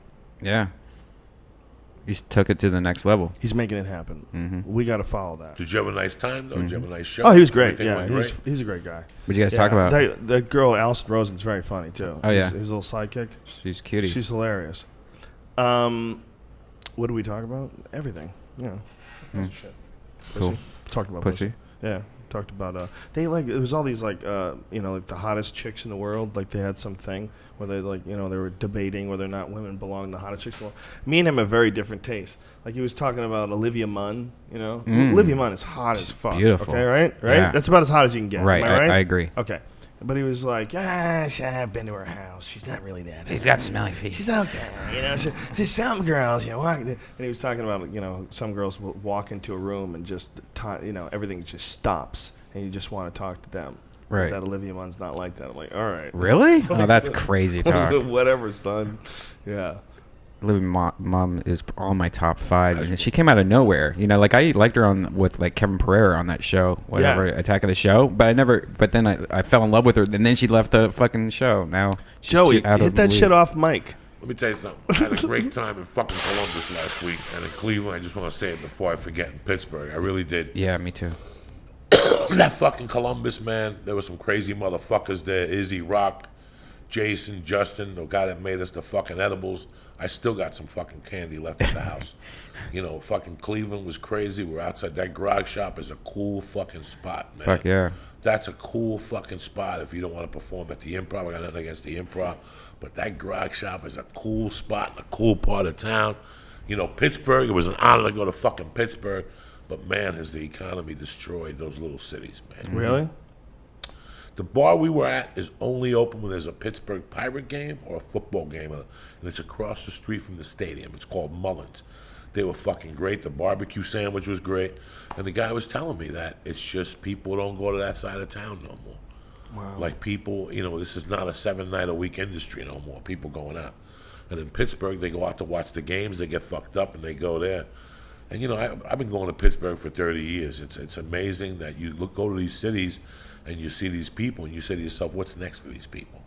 I mean, this is the real core. It's so funny how I was hating doing comedy in L.A. And it transpired for me to, I was starting to hate to do comedy. And it was because I was doing too much comedy in L.A., Joe. I wasn't doing comedy for real people. I was forgetting what I was doing comedy for. When you're in L.A. a long time, like I was and we are, we don't travel like normal headliners. They go out every week. When I'm in L.A., you're thinking about shit that you think in L.A. and you think there's going to be someone in the audience or who's here with you or what you're saying. When you're on the road and you're talking to people in the Midwest or in Texas, they're fucking real. You got to bring it a different way. I can't bring it like L.A. way. And that's what I like about going on the road again. I really enjoy it. Like, people are like, do you really like going to the Midwest? No, I went there. I fucking love it. I love going to Iowa. I love going to all those spots like that once or twice a year just to remind you that it's not all the big city, man. We met some cool fucking people. Amazing. We seen some great properties, some great trees. It's spread out, no traffic. We got too much weed. Yeah, and we got too much weed. I mean, and it's hard to see these cities like they got nothing. And these are the people that are really voting and shit. Like, we don't really know the country's issues. We see 1,000 fucking cars and 20 weed stores and shit. And all the restaurants around here are fucking open. When we went to Pittsburgh, dog, on a Saturday night, all those businesses were for lease. That's the truth. Those are the people that are really voting. Those are the people that are really paying attention to what the fucking Cleveland's issues are. rough, man. We went to Cleveland on the Maxim tour years ago, and I remember driving around the city going, wow, there's not a lot of hope in this city. There's not a lot going on here. But the people are bad motherfuckers. Yeah, bad It's motherfuckers. They just got so much Ohio's to work got with. a lot of good people. Yeah, no. Ohio's always, man. When I used to It's a work for great the town. sports betting service, they were the biggest collection of gamblers. Really? Like, in my mind, I'm like all the sharpest guys in New York and Vegas. They wipe their ass. That whole Youngstown with the Hall of Famers, all that shit, that's big bookmaking. Big. You gotta remember one thing, guys. The worse the economy gets, the more bookmaking, prostitution gets bigger, and Keep drug talking. sales. Tell me more. Drug sales go amazing. That's why the mob and organized crime will never go away. They make more money when the economy's bad. When we had Prohibition, the Great Depression, those mobsters were making money selling booze. People want to forget about their fucking problems. It really is. The worse the economy is, the more money people have to take a gamble with. It's really weird to say. There's more gambling because people are desperate. So people are like, fuck it, I'll gamble more, I'll drink more. The only fucking things that do not get affected by the economy is crime.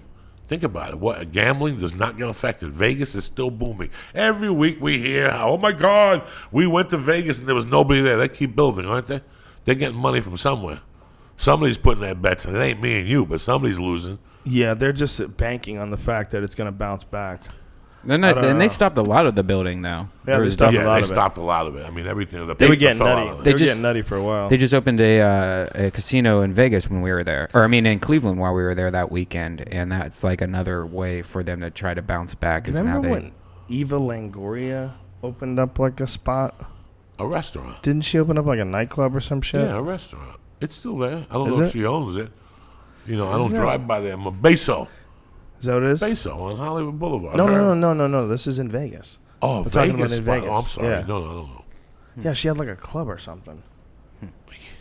Listen, bro, I never figured out somebody coming to you, Joe Rogan, and going, I'm going to open up a club. When you're in Vegas, come hang out. We'll give you a kickback. It's part of your club. You give whatever percent they want. Right. What's that called when you lend money and there's no guarantee?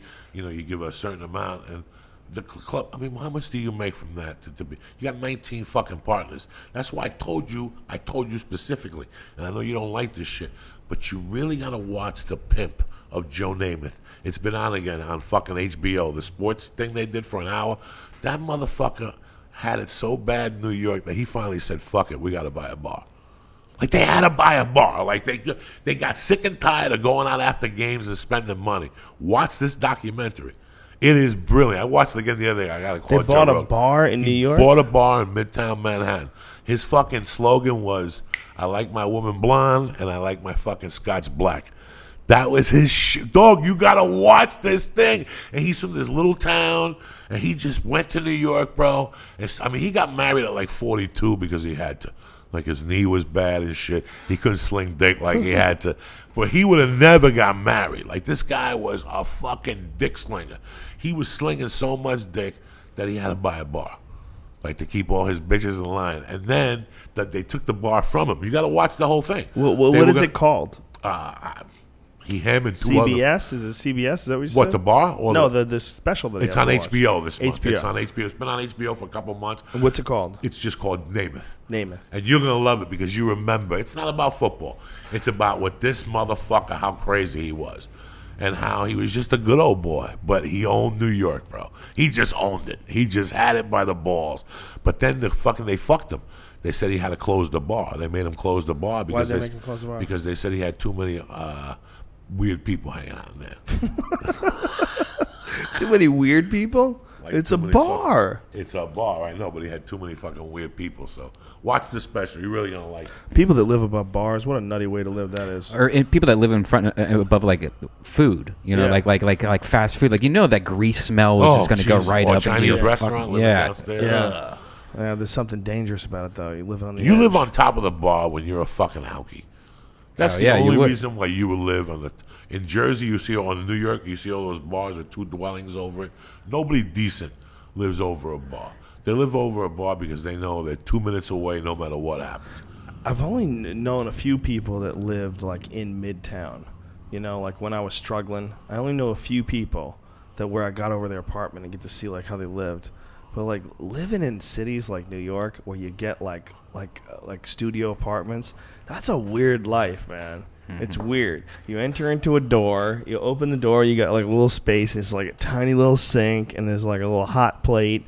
You know, like a lot of people they're living almost like in closets. It's like a big closet. Not even a big closet. Brody Stevens just got his first refrigerator, and it was not even a full size refrigerator. It's one of those small little refrigerators, and he didn't have one for like almost a year. Oh my god, bro! I remember I used to date this girl, Julie Novak, and she was a Kansas girl, and I met her in Colorado. Her father owned the restaurants where I did comedy at, and she was, you know how you meet people like, I'm moving to New York, I'm gung ho. And she went to New York with her buddy. It was a childhood dream. She had to go to New York. She's from Kansas.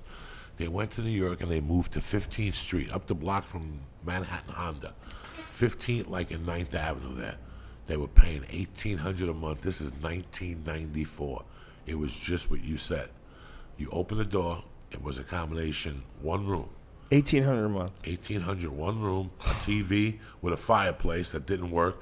It was one room, and then you open the door, and there was a little kitchen, and the bathroom was there. So when I had a fucker, the roommate was, and she had a roommate. Oh, no. Because they couldn't afford the $1,800. She had a roommate. So she would have to sleep in the fucking living room, and I would fuck her in the kitchen on the floor. Oh, my God. And couldn't fit your feet. Oh, my God. Horrible. Horrible. $1,800 a month just to fulfill her dream to live in fucking New York. Are you fucking crazy? Like, Yeah, that was her what is dream. that? Why is that dream so... People love that shit. I just want to go to New York, and then they get mugged. 1 minute you look up, it's a beautiful day. You look down, your bags are gone. You fucking momo.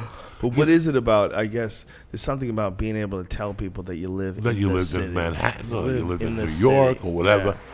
Listen, like I told it 1,000 times, you're gonna live in New York City. If you're not living like John Lennon in Dakota, go fuck your mother. You know what I'm saying? Go fuck yourself. Yeah, I'm gonna struggle and drive down and cab. John Lennon lived at the motherfucking Dakota, and he walked around. And good, he got shot, whatever. But he walked. Good? No. What I'm saying is, he got shot. He didn't have a bodyguard. He was just a regular guy. Yeah. He would walk through Central Park every day and get freshly squeezed orange juice and didn't give a fuck if it cost $12 or not because he's John Lennon. So the Dakota's like a really nice place? Is that what it is? Where else are you going to live? Is that the nicest place? That topples everything. That's Really? like stone over anything. Well, I live at the Plaza, bitch. I live in the motherfucking Dakota. And my neighbor's Tom Petty. What is like, is that like what it is like there? Like, what is like a room? Like, Go look it up. Dakota. What's the average property on the Dakota? Because I think you have to buy the condo, and they got to be $3-4 million, which is really a fucking apartment. Which is It's really got a to be fucking more than apartment. that, right? I mean, I can't. I know he had two of them in there. People who live in the Dakota are just like authors who get banked. Yeah. That's the type of people. Everything around the Dakota is expensive. If you live in the Dakota, it's because you fucking. Wow, what a beautiful building. Oh, it's beautiful, dog. It's the shit. That's the only way to fucking do it. If you're gonna do it. It's incredible. I'm gonna live in Bronx or Brooklyn or Queens and drive in or take the A train.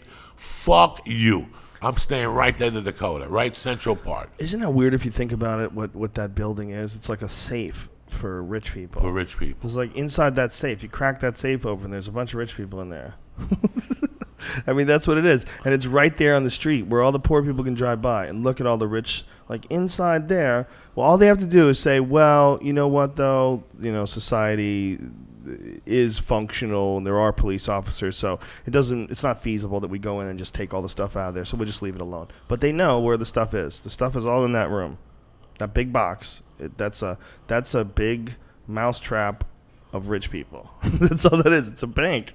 There's like little pockets in that bank, and inside that bank you can get money, and there's jewelry, and there's expensive stuff all throughout that place. You can't get in there. Well, you can't get in there now, but if the shit hits the fan, yeah, you can get in there. I mean, you can get in there easy. That's one of the first things they're going to get into. You think so? Fuck yeah. Fuck yeah. When the shit hits the fan, why wouldn't you charge the Dakota? You know, the only thing that would fuck you up is bodyguards. You know, how many dudes are rocking bodyguards? Probably a lot in that place. Yeah, they're rocking bodyguards. So there you got a bunch of armed killers that are laying machine wait. Guns on the roof and all that shit. But how long before they quit, too, and get the fuck out of there? After a couple of weeks, this place is abandoned. Well, see, what does it cost to live there, Joe? Just what's a property in the Dakota? Okay, I'll just check out real estate. Just to I wonder if it's even for sale. How much? I wonder if even for sale. Yeah, they gotta be for sale. What are you talking about? Did you see that some guy in New York is selling his parking space Dakota? for $1 million a month, $1 million a year? What? Did you see that? $1 million a year for a parking spot? For a parking spot. People think about it. They're like, well, it's here, it's there, it's close by. I don't have to pay for fucking tickets. That's hilarious.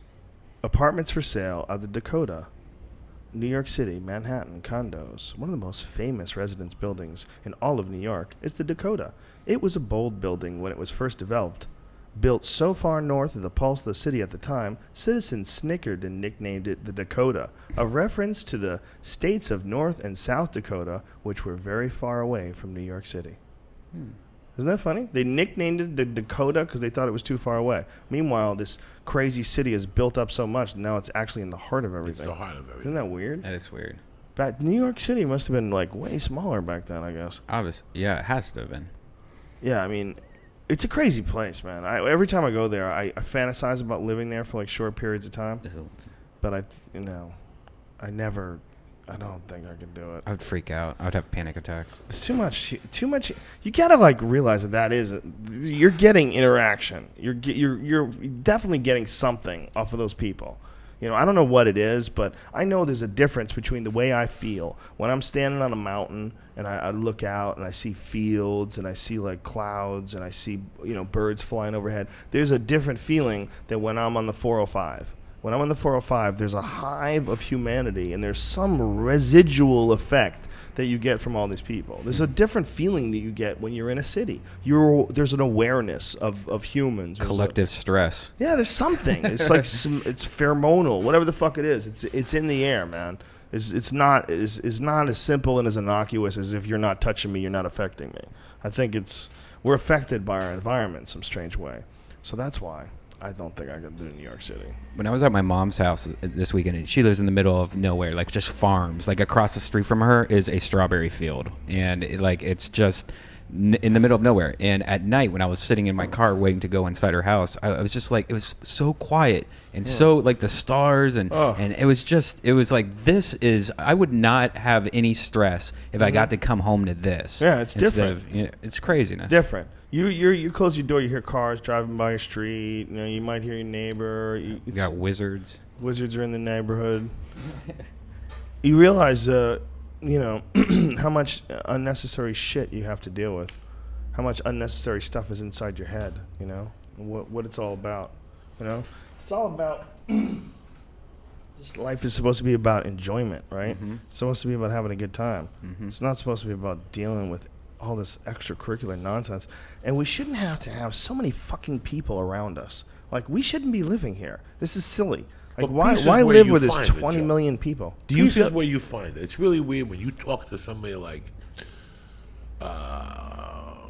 somebody who lives in New York. I'm trying to figure out a comic who lives in New York that they just fucking love it. And they couldn't imagine living somewhere else. Yeah. Some people fit into that. A lot of people love it. You know, for me, I don't mind where Gaffigan lives there. He loves it. Who's that? Gaffigan. He's got kids, too. And he lives there.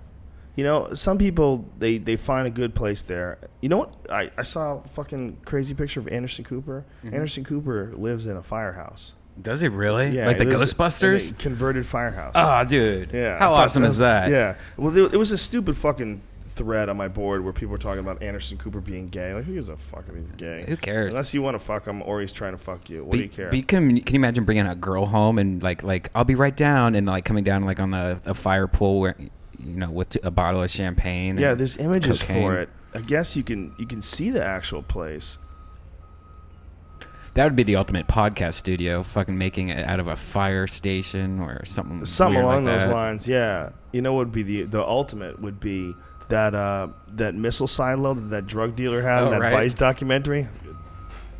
Remember that? Yeah. He buys a $4.3 million New York home. Anderson Cooper has bought a firehouse.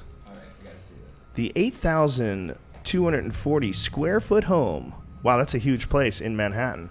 At 84 West 3rd Street between Sullivan and Thompson's, which he purchased in September, boasts the original spiral staircase, brass fire poles. Look at that. It's That's pretty so dope. beautiful. It's pretty dope. And the fire station's pretty sweet too. Well, the crazy thing is, I see what you're saying. Yeah. What's crazy is it still says Fire Patrol on it, and it's his house now. Yeah, I mean that's kind of dangerous, isn't it? Like people coming up to the place and be like, "Help! I need to drop off this." I wonder how many babies he gets dropped off. What do you pay for that thing again?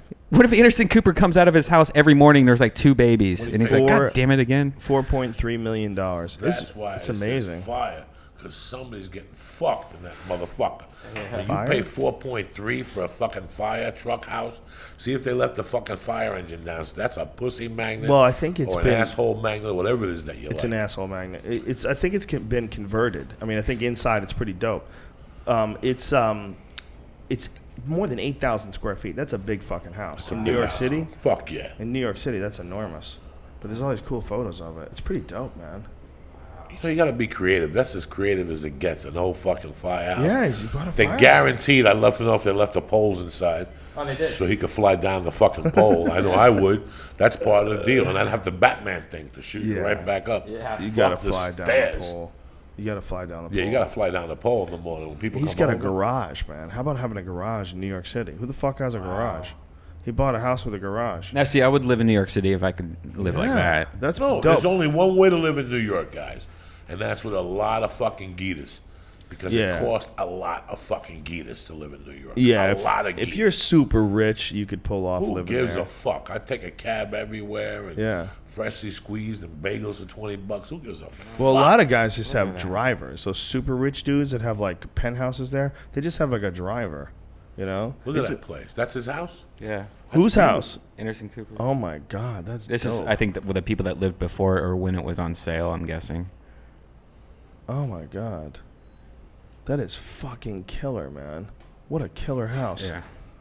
You can put jacuzzis in there. You can do Jacuzzis? I've been to one incredible house in New York. It was a friend of mine's dad had a penthouse place. I don't remember what homeboy did, but he was very wealthy. And we went to the top of this building, and that's where the apartment was. And the fucking view was insane.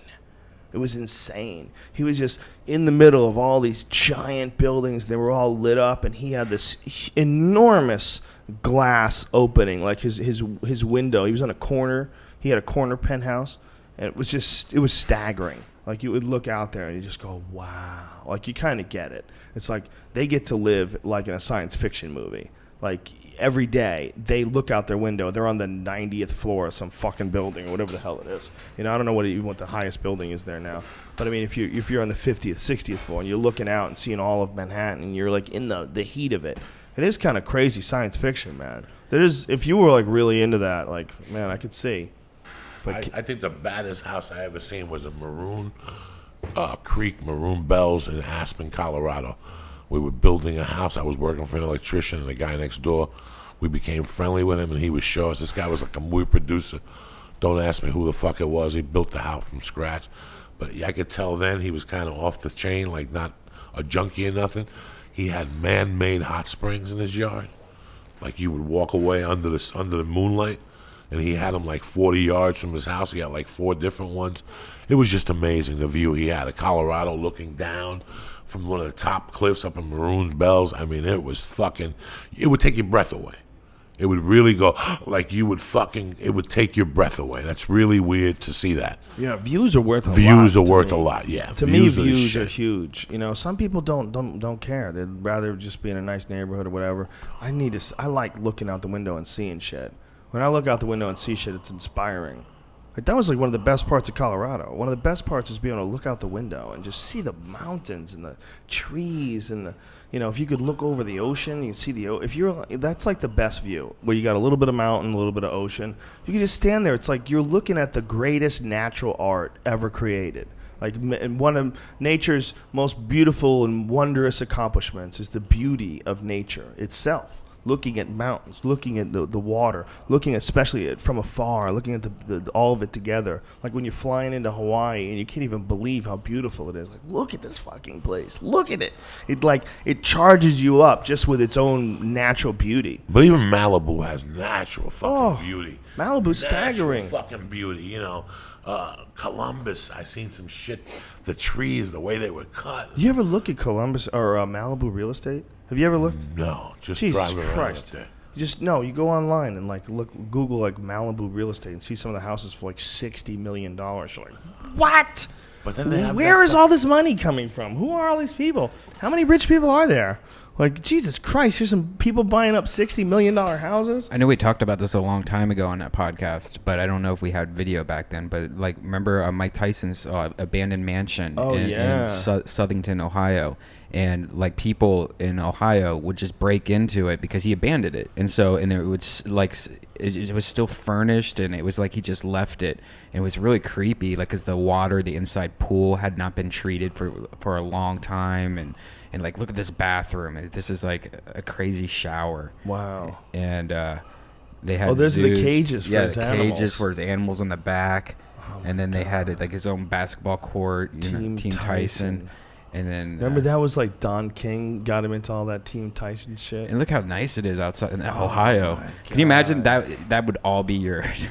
My God. Like, it's pretty Is cool. that he for just sale? walked away from that. Is that for sale? Yeah, he just walked away from. I'm sure bro, it's guys, for he sale. walked away 5 of them like that. I heard his house in Jersey was fucking gorgeous. That's still for sale? Probably. I don't know. But like the website that's from is called Illicit Ohio is one of my favorite websites.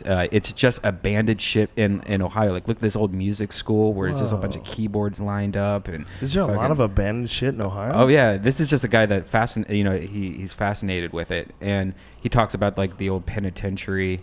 Like, here's old amusement parks and stuff. And what's the website called? Air Force Town.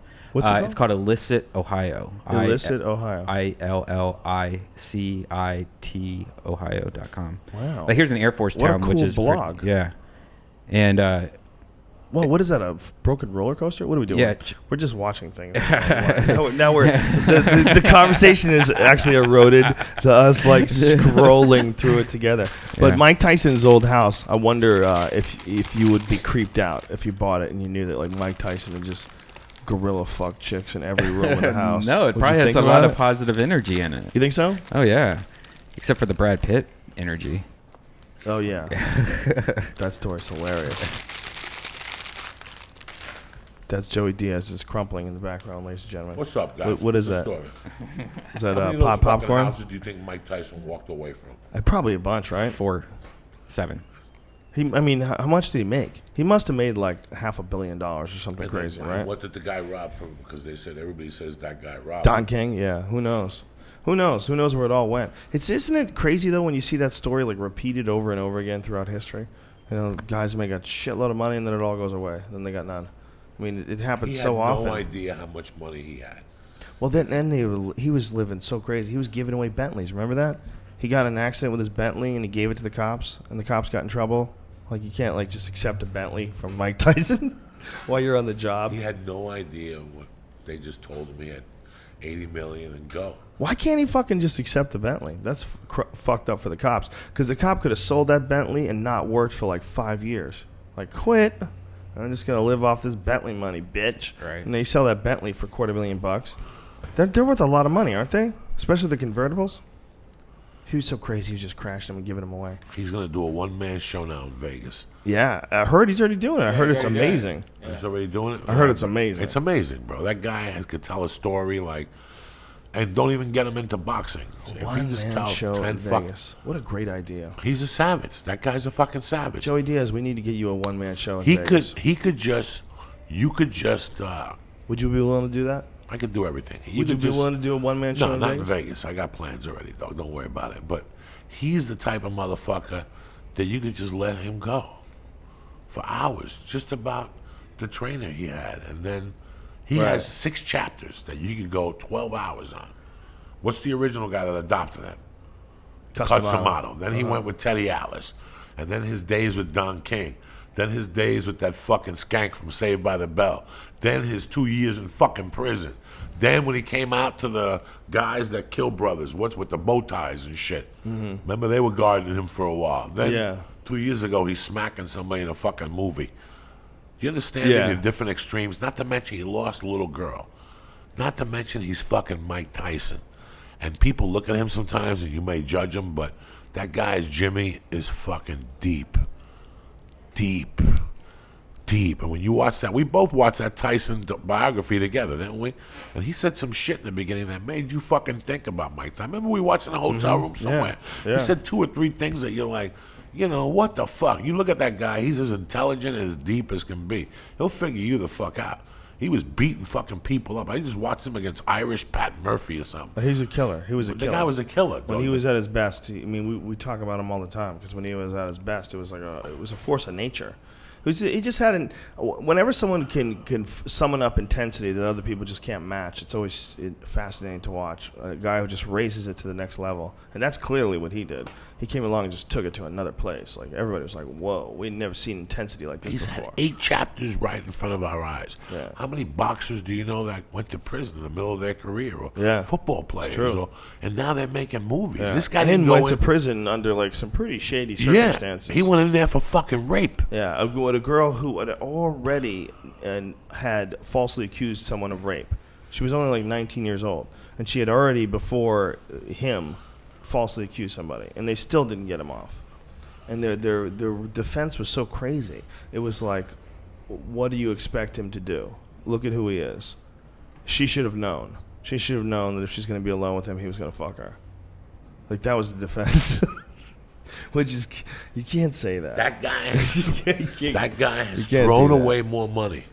Thrown away. He's thrown away more money than a small country has in their bank account.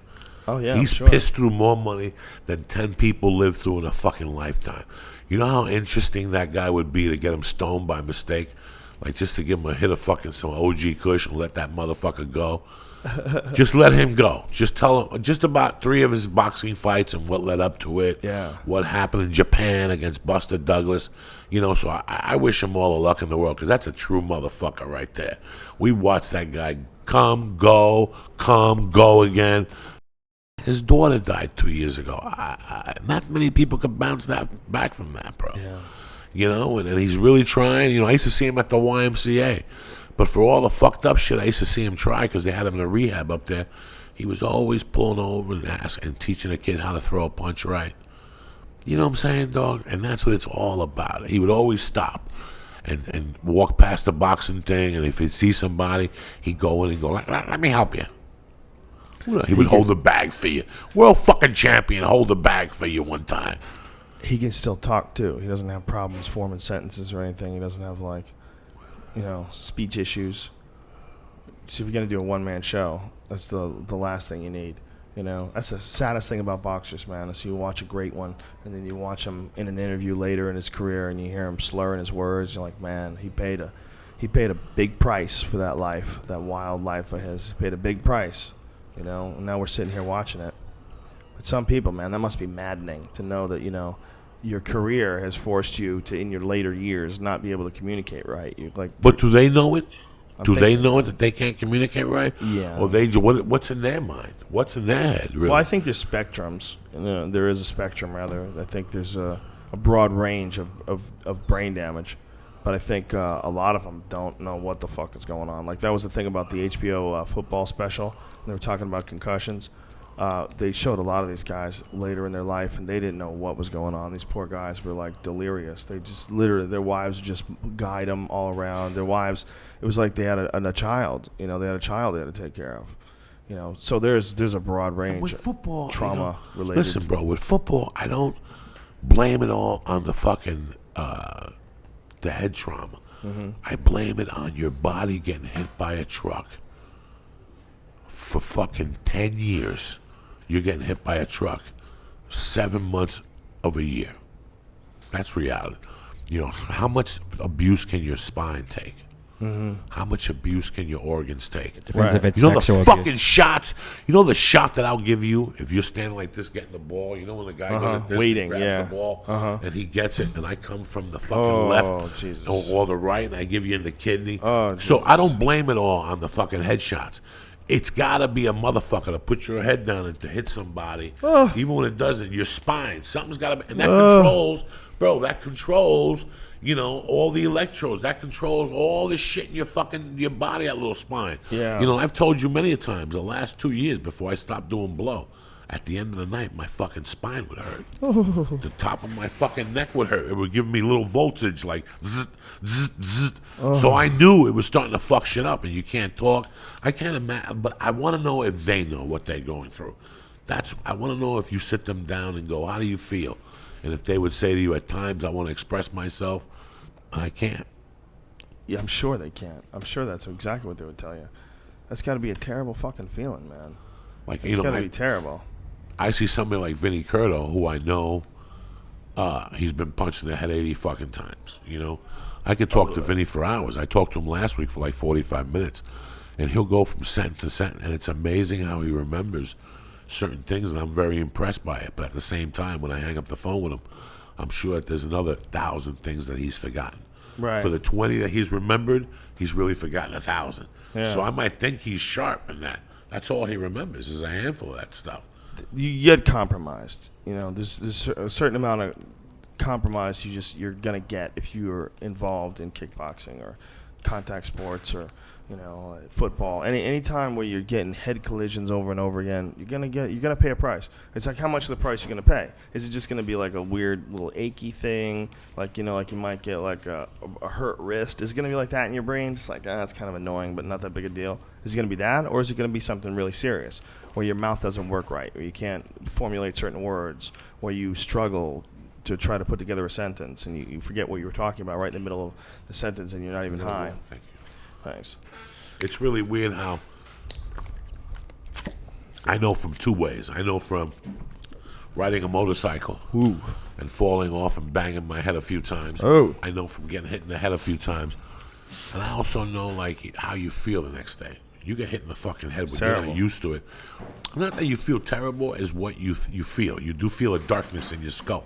It feels dark. It feels like there's no sun outside. When you get clocked in the head for a couple of days and you see things. That's a good way of putting it. It's fucking crazy. I know when I got clocked in the head, it scared the shit out of me. I survived. I lived to tell the story. I mean, fucking, I'm here. But you know that it's not right for you. You said this. You know that what I'm doing is not fucking healthy because this isn't normal for me to feel this way. Yeah. It's not with the concussions. It's not only the words and your memory. It's also your mood. It controls your fucking moods. It can control whether or not you ice yourself or you fucking don't, or how you live. That's all the shit that's in that. Every brain, I don't know what they are, but, different. Like somebody was saying that the front of the brain controls your anger. And that the Buddhists believe for years if you meditate through meditation, you could get through that part. I'm just giving an example. But I think it affects a fucking lot of things. Your mood and your depression, it has to. Yeah, it has to. It fucking has to, man. And that's why when they talk about football players, who kicks hard in the UFC? Crow Cop. What do you think? When Crow Cop kicks you in the fucking liver, you're not going to feel that for a couple of weeks and shit? That's not going to do something to your insides? Because you're kicking me over here. It's got to borrow from something. Yeah. 10 of those fucking kicks got to do something That to is you. a thing that people don't think about, is like the damage to your organs. Jesus Christ, fuck impacts from whether football or kickboxing or whatever. Yeah, you got to think about that because you can't see it, so you just assume everything's okay in there. But, like someone's shin slamming into your rib cage and fucking rattling all your shit, full blast into your rib cage. Really? Jesus Christ. How many of those can you take? What's going on inside there? They were showing how fucked up is everything? On the NFL, when we were in Pittsburgh, I was watching that afternoon. TV was on, trying to write, whatever. And they were showing Earl Campbell. and they were showing the best 10 power backs of all time. And they showed Earl Campbell playing against some team, and he had to play against something Solomon. And they said, look at the shot that he gives him with. And by mistake, he hit him with a knee in the solar plexus. Think about it, right here. By mistake? Like he went to tackle him, and Right. he tripped over a player's foot. So the momentum and him coming around, the knee was right there. Bam! Oh, my God. Bam! I mean, you just seen it. It was like him coming, Earl Campbell, and you're coming as the knee is coming up. So he's falling as he's coming around. Bam! It was perfect. Oh. You couldn't have fucking written this shit. And this motherfucker, you just seen his arms go like this, bro. Like everything. What are these? Space cake. Don't give him more. What are you doing? He can't take all this.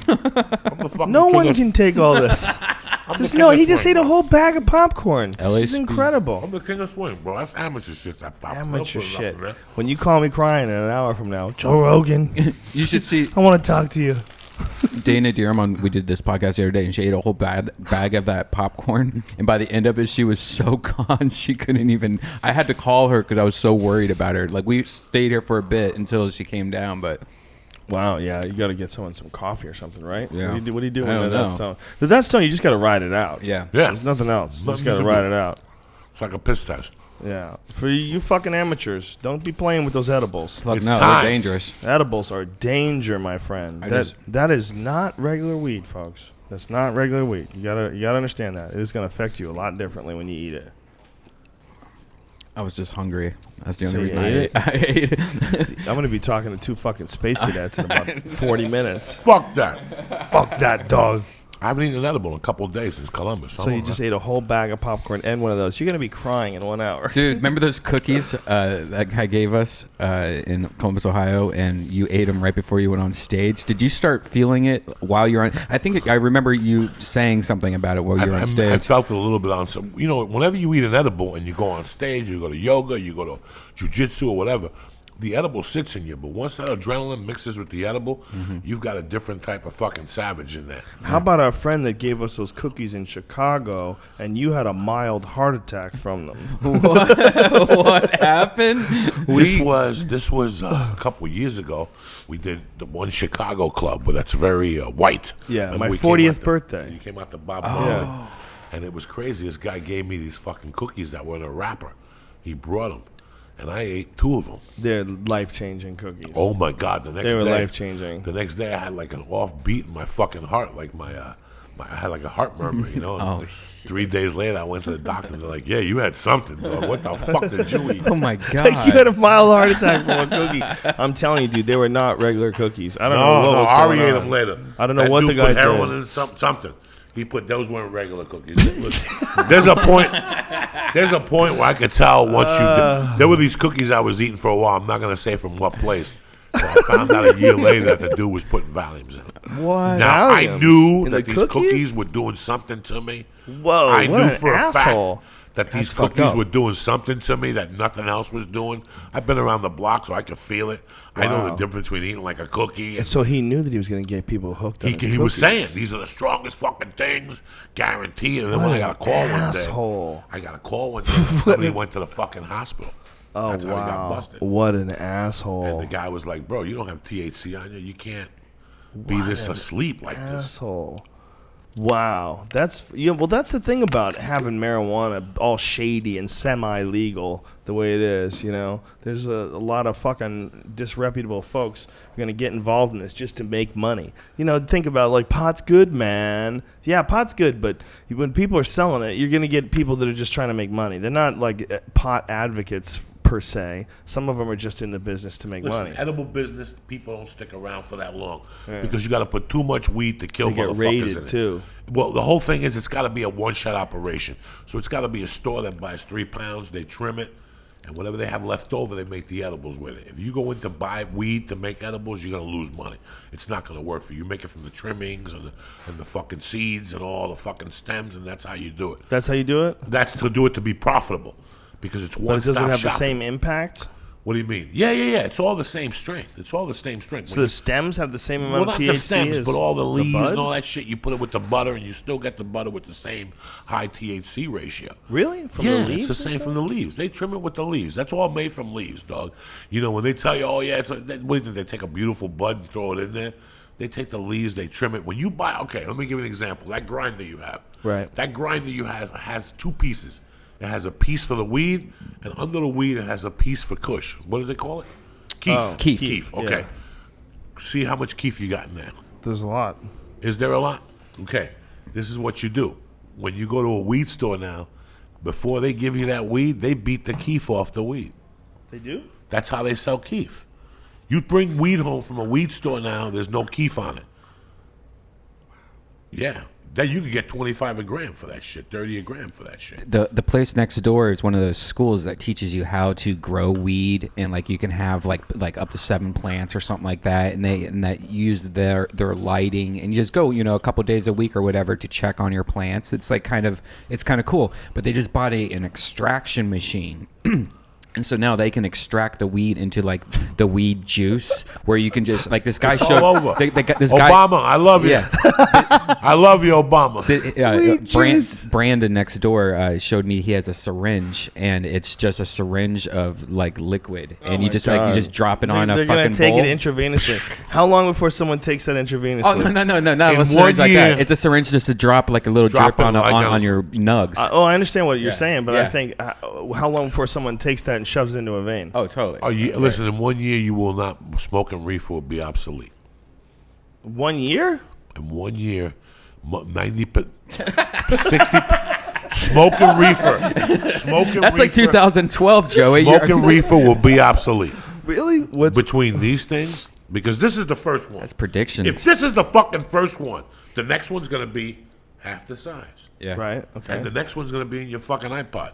And you know what I'm saying? I mean, you just have to assume. Gentlemen, we just have to assume here. Gentlemen. If they're extracting fucking weed juice from weed, how long is it going to be till some motherfucker opens up a store and says, Joe Rogan, I'm going to put the shit you drink in the morning and I'm going to mix an ounce of weed juice with that, which is all natural. They're going to find out that weed juice mixed with the shit with the algae, the shit we drink in the morning, the shots. Right. It's going to be like that. Well, you know that they say that when you juice weed or when you eat it, like you eat it like raw, it doesn't get you high, but it's really good for your body. Yes. Yeah. Yes. Super healthy. Start getting ready. In a year, this is going to be obsolete. So yes, people still going to smoke pot, but you're not going to have to. You could just go to me, Joey, did you bring the dripper? It's going to be like a Visine. It's going to be the Visine thing, and you can control it. Look what's going on with soda now. You can make soda at home. That's the dumbest shit in Yeah, the whole I saw entire. Is it any good? It's I don't know. I never. disgusting. Oh, you know, like when you go to a not grocery store and it has like the off-brand that's like 89 cents and it tastes like Coke but like flatter or just not as good. That's what it is, and it makes no sense. Like, is soda and pop I've really never that had it. expensive where we have to make it at home? I think That's the idea is dumbest you're shit ever. supposed to be conserving somehow because you're recycling, using your own glasses, and it tastes like shit though. You're Now, right. what's the other thing they have? The thing that you put in club soda or water. I don't know. You remember you could buy it. It's like vitamin something. You put it. Oh, it's in like your those water, little your bottled squirt juice water. I see a things. lot of people Yeah. at the gyms. Now, I'll tell you what. I don't know about you motherfuckers, Joe Rogan. I know you remember this. Remember when we were kids, how salsa used to come? Yes. Salsa never came like this. Yeah, it came in like a Came tank. When you were a yeah. professional alcoholic, that's what you had at your house. Remember You New had York seltzer? Whatever happened to that? New York salsa. They Is that still probably around? Yeah, yes and no, but it's got to be at like Jewish delis only. Like they don't have them at a lot of. But it's so weird. I remember when I was a kid, I go to Ray Canella's house and we get grape Kool-Aid and put seltzer in it from that gun. It was the best thing I ever tasted in my fucking life. Kool-Aid with bubbles in that motherfucker, tremendous. What's up? Did you guys know that this is one of the craziest fucking stories ever? And I think we've talked about this on the podcast. I'm not sure, but that the cocaine. Cocaine used to be in Coca-Cola. Yeah. And But the people in New Jersey take it out now. Yeah, we talked about it. Did we talk about it on the show? Yeah.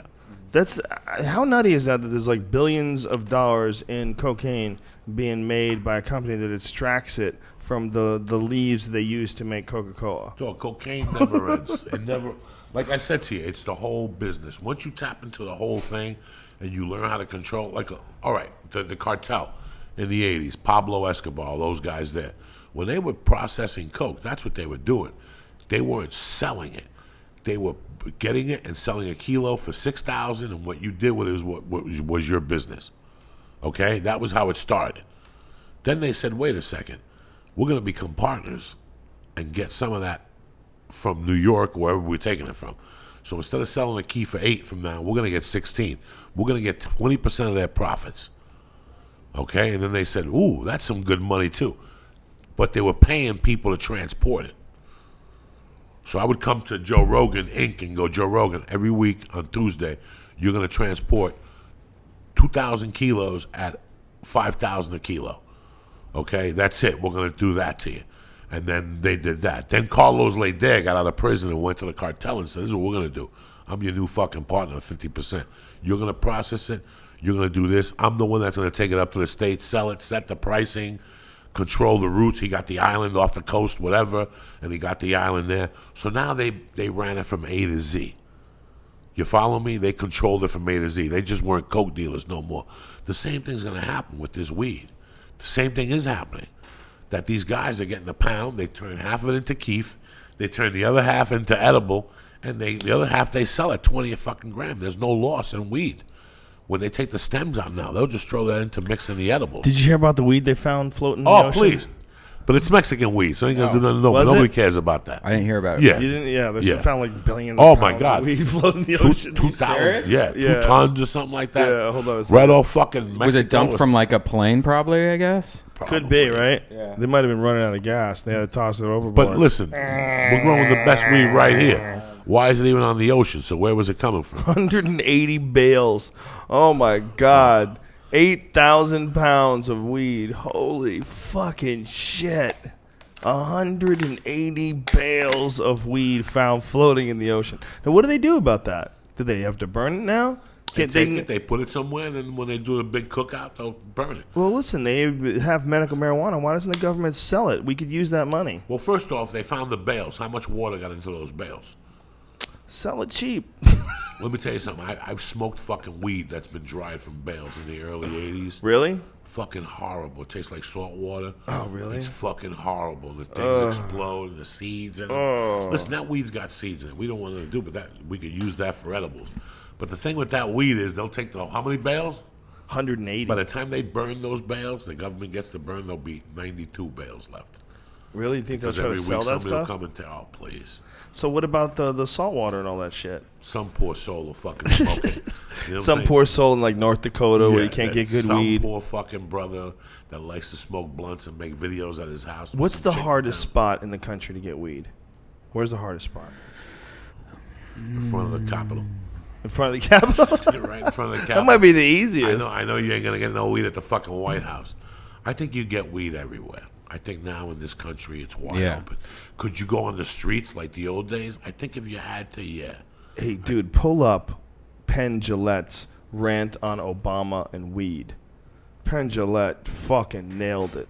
Penn Jillette has a podcast now on Sundays on Adam Carolla's network, and it's called Penn Sunday School. And he went on this rant about how fucked up it is that marijuana is illegal and that people are in jail for it, and 1 out of 6 people in jail are in jail for marijuana. And he went on this fucking brilliant rant, man. And it really is. It's a shame. Like what's going on right now, arresting people for marijuana with all the information we have about how we know it's not dangerous. We know the laws are ridiculous. It's a real shame when you see people getting arrested for it. And he makes this intense point about it. Prison is a business. You know prison is a business, correct? We know prison is a business. Yeah, our president has said in his own book, Dreams from My Father, 1995, before entering politics, he admitted that he'd used marijuana and maybe a little blow. Maybe a little blow. Maybe a little blow, which, as you know, is crazy talk. Maybe a little blow is what someone who uses marijuana every weekend says. If you used it once, you went, man, I used cocaine once, it was crazy. Yeah. But if you use it every week and you go, maybe a little blow. That's true. That's such an odd, casual way to say, yeah, maybe a little. Now, he has not left this to states' rights. As you know, medical marijuana, as our good friend Joe Rogan will point out to you anytime, medical marijuana you can get in California, and the feds are coming in to try to stop this. They're still arresting people. States' rights don't mean jack shit to the Obama administration on anything except gay marriage. What troubles me about this is, it is not hypocrisy, because as everybody knows, hypocrisy doesn't bother me very much. You like hypocrisy. And so Obama... And yet you feel this is worse? I think it's beyond hypocrisy. I think it's something to do with class. You know, and a lot of people have accused Obama of class warfare, but in the wrong direction. I believe this is Obama chortling with Jimmy Fallon about lower class people. Do we believe, even for a second, anybody believe, that if Obama had been busted for marijuana under the laws that he condones, would his life have been better? If Obama had been caught with the marijuana that he says he uses and maybe a little cocaine, felony conviction, this casual attitude toward drugs, a casual attitude toward drugs that makes him really cool on Jimmy Fallon, makes him the hip president. I'm the cool president. I'm the happiest president. I say weed. I say blow. It's all a big deal. Ha ha ha! Huge laugh from the college students. And if he had been busted under his laws, he would have done hard fucking time.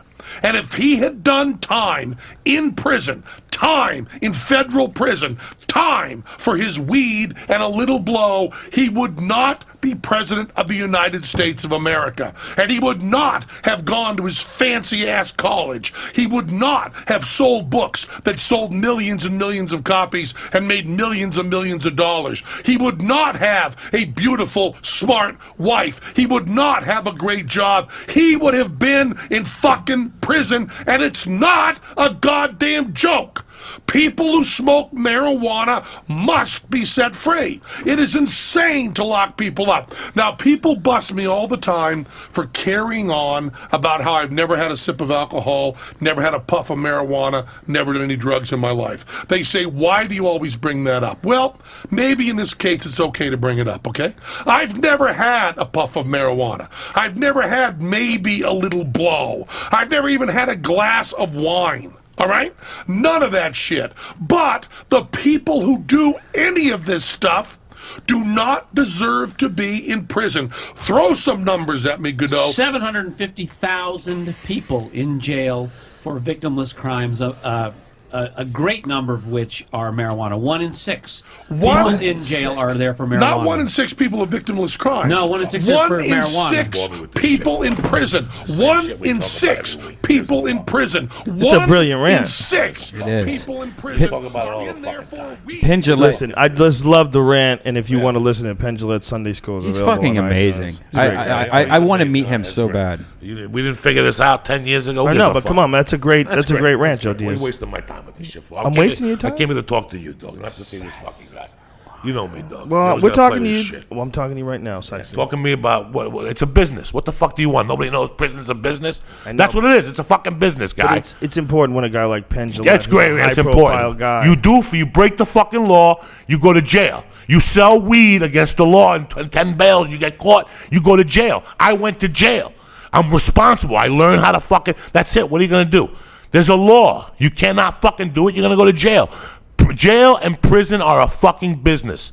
They're a business. That's why you get a ticket driving with the phone.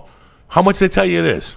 How much they tell you it is? I don't know. $25 until you go down to LA County, and it's $225 because you got to pay the court costs, the prison fee, the judge's vacation. It's a fucking business, guys. They're gonna raise the taxes now for fucking parking tickets. It's a business. What the fuck do you want me to do?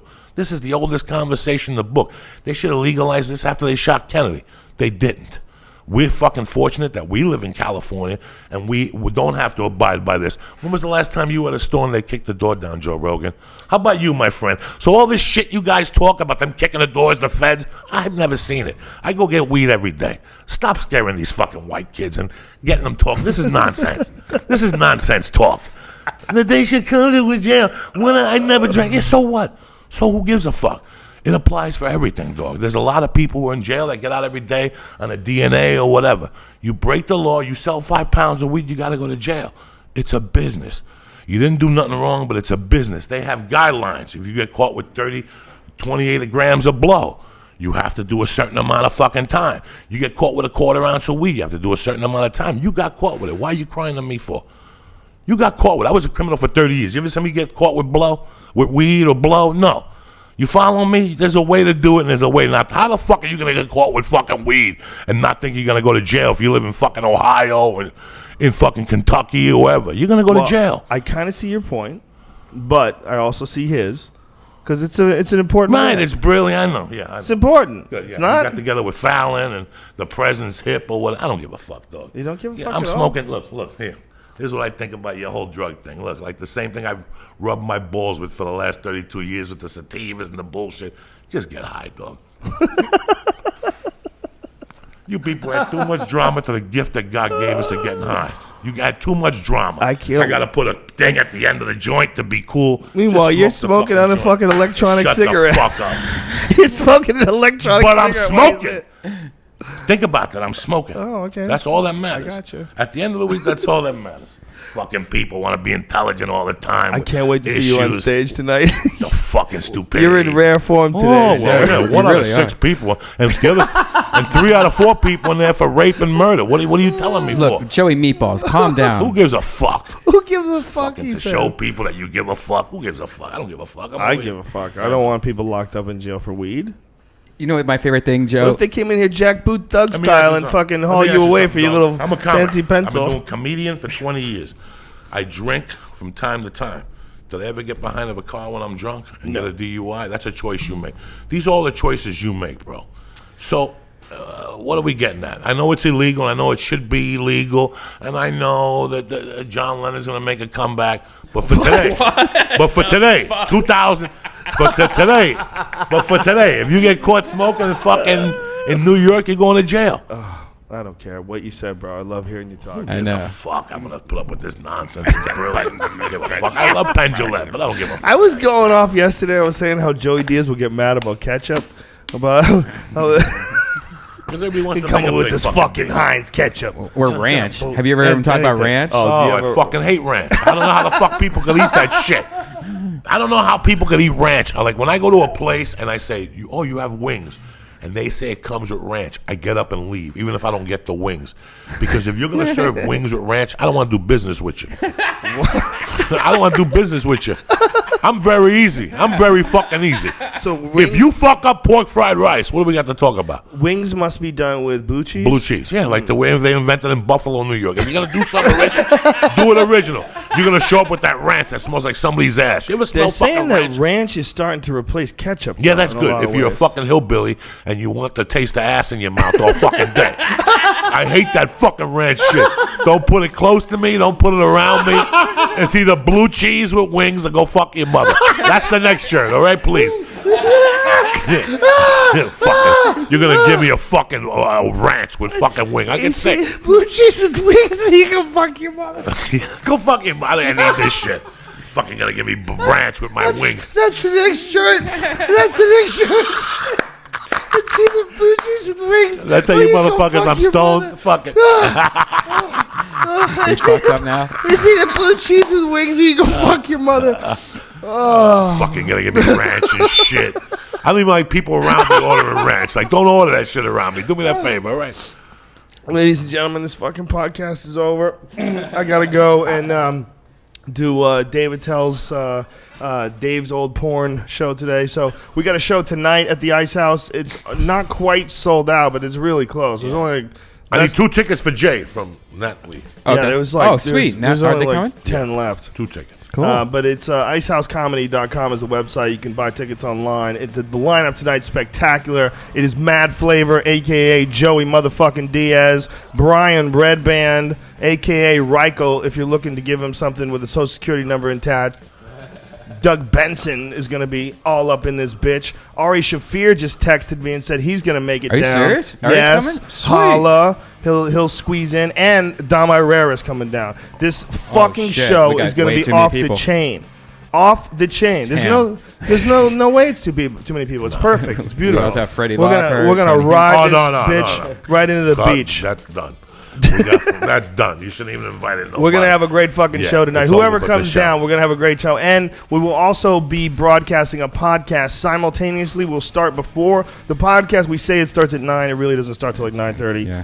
But 9-ish, in case we get crazy. And if you're bored and you're in front, just leave it on, and you'll find out what time it starts. So that is called the Ice House Chronicles, and you could watch it live on Ustream at the same channel, the Joe Rogan channel on Ustream. But if you want to download the podcast, you have to get it from either iTunes or DeathSquad.tv. And DeathSquad.tv is all of Brian's podcasts that he produces. He's got a gang of them online, and they're eventually going to be broken up into separate feeds now, right? Is that how you're doing that? Yeah, some of the main shows are already on separate feeds on iTunes, but yeah, we have Doug Benson's been stopping by a lot. He's been on the last 2 Triple X squads, and we have Muff said we had the vice or the guy that's behind Call of Duty on the last one. We should be all on Death Squad Network. We should all figure out a way to get ourselves all together on a website or something. Let's do something where we're all in this thing. You know what I mean? We're talking about it for 3 years. But we have to figure out how to do this. I know. We really all should be together. We'll figure out how to organize it. Just to we need to at least have a page on our website. Like, these are all the people that we associate with. Right. These Death Squad, honorary Death Squad. We have like official Death Squad, honorary Death Squad, close associates, familiars, right? Mm-hmm. We have to. Should we label these things? Well, I'm trying to do that on Death Squad right now. I'm going to make like a link page thing on, like what you were talking about with the grid and stuff like that. I just need help with WordPress. Yeah, beautiful. Well, we'll hire somebody. We need to hire somebody. Yeah, so if you're a super master at WordPress, like you're just a badass. If you got some wicked websites, get a hold of Red Band. Yeah. Get Red Band at Gmail. Redband at Gmail. Holla. Wait for the wave of crazy, because here it comes. All caps. You serious. fucking pussy. I'll fuck your mother. Just serious people. Like, Yeah, serious. You have to have a portfolio and everything. Don't be mean. And don't be mean. Now, serious Don't be inquiries tomorrow night. I'm with these guys tonight. I'll be at the Irvine Improv tomorrow night, 8 o'clock show, 949-854-5455. That's tomorrow night, Irvine Improv, Tomorrow, Thursday 8 o'clock. I want to thank the people of Columbus, Cleveland, and Pittsburgh. Yes, you thank motherfuckers you. are bad to the bone. I'll see you motherfuckers in Buffalo And on thanks June to, how about 21st. New York, man? Listen to this. New York was fucking amazing. I'm going to play this for you because you haven't even seen this. This is you going on stage in New York. I saved this. I played this for Dom Herrera last night. We both just sat and listened to it in my car with our mouths dropped. Because this is you going on stage. This isn't Coldplay. This is Joey Diaz. Listen to this. Ready? You got standing ovations at all our shows. No, people know what we're doing. Listen to this. I'm very proud.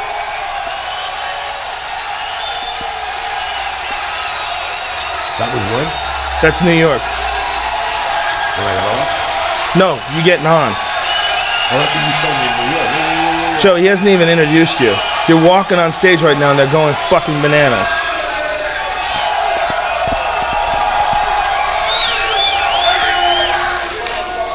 You try to calm them down. Wow. And that's me going, wow. That's fucking amazing. That's sweet. No, I love you motherfuckers. You coming out. These You're shows have been supporting us. crazy. We're getting better and better. And I told you the dream, by the end of the year, we're taking over this motherfucker once and for all. New Year's, December 12th, we'll be ready for the Martians, whoever's showing up. Whoever's showing up, I don't we give got a you. fuck anymore. We got you, We're bitch. taking it. Yeah, we're thinking about starting compounds. We're going to make our own tax-deductible religion. Dog, I put the documentary out. It sounds like hotcakes. If you donate it, if you bought it, I give my heart to you. Thank you very much. How do for they find supporting the any cause. of your stuff? This one's on Payloads, the documentary, but we'll put it on iTunes next week. So once it's on iTunes, I'll blow it up on Twitter and Facebook. Is your CD still number 1 on iTunes? It's number 11. It went down. God that damn thing it. went down. That thing went down from 1 to like 92. It went down like Brendan Schaub in Brazil. You follow me? Down hard. And what is it called again? It's either you or the motherfucking priest. But you know what? No, I not got the motherfucking priest. Just you or the priest, right? It's either you People or want the to priest. find it. It's either you or the priest. I'm sorry. It's either you or the priest. We're going to bring it back up, Joey. We're going to bring it back up today. The documentary is... how much is it? Is it $5? Where I got my balls from. It's $5 on Payloads. I appreciate everything you guys do. Where I Got My Balls From is a documentary, and that's on Payloads? That's on Payloads only. How do you say that? Payloads. FOADZ.com. Powerful. I love you, motherfuckers. And if they want to follow you on Twitter, it's Mad Flavor. Mad Flavor. Come to Facebook too. Whatever. We got subscribers. At least you get to hear the shit I'm talking about. I love you, Joe. Yeah, I love you, Red Band. You still doing MySpace? You know what, man? I lost the link. Every time I pressed mine, it went away. I didn't go on there for so long. It just told me they threw me out of the fucking thing. You know. We would be back tonight. We'll be back tonight for the Ice House Chronicles, and tomorrow with Wild Man Bert Kreischer. Oh shit! Oh shit! We love you. Oh shit! We love you. We love you guys. Thank you.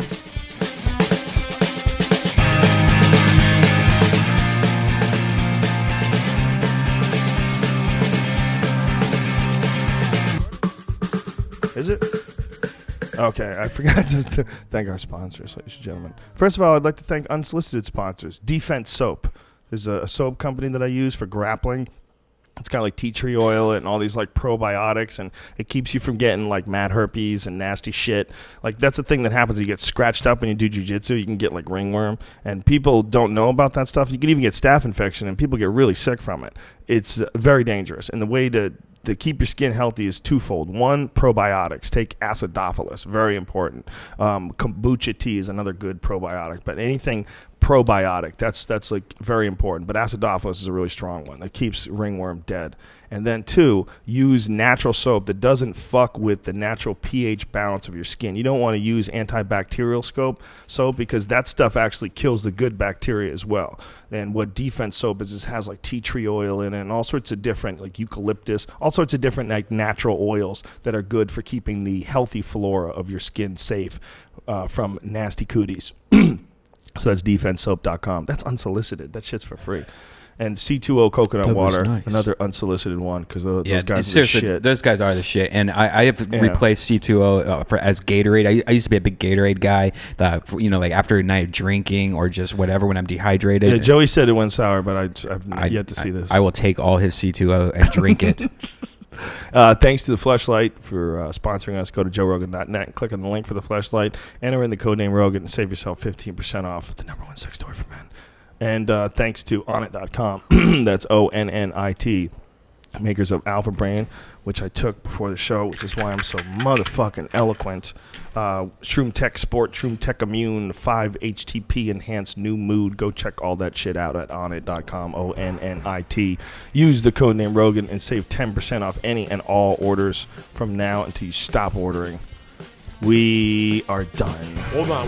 One more shout out. BallCancerSucks.com. Go to the webpage, check your nutsack, order a t-shirt, put in BNB.20, get 20% off the t-shirt. They're my new sponsors. I love them. Beautiful. Get your ball sacks checked. All right? And go check out Joey's podcast. Yeah, Beauty and the Beast. And go check out fucking No Organic and get yourself your little fucking Eureka. Boom. Shalak lock boom. And buy a Death Squad shirt at deathsquad.tv. Yeah, deathsquad.tv. All right, we love you guys. All right, bye.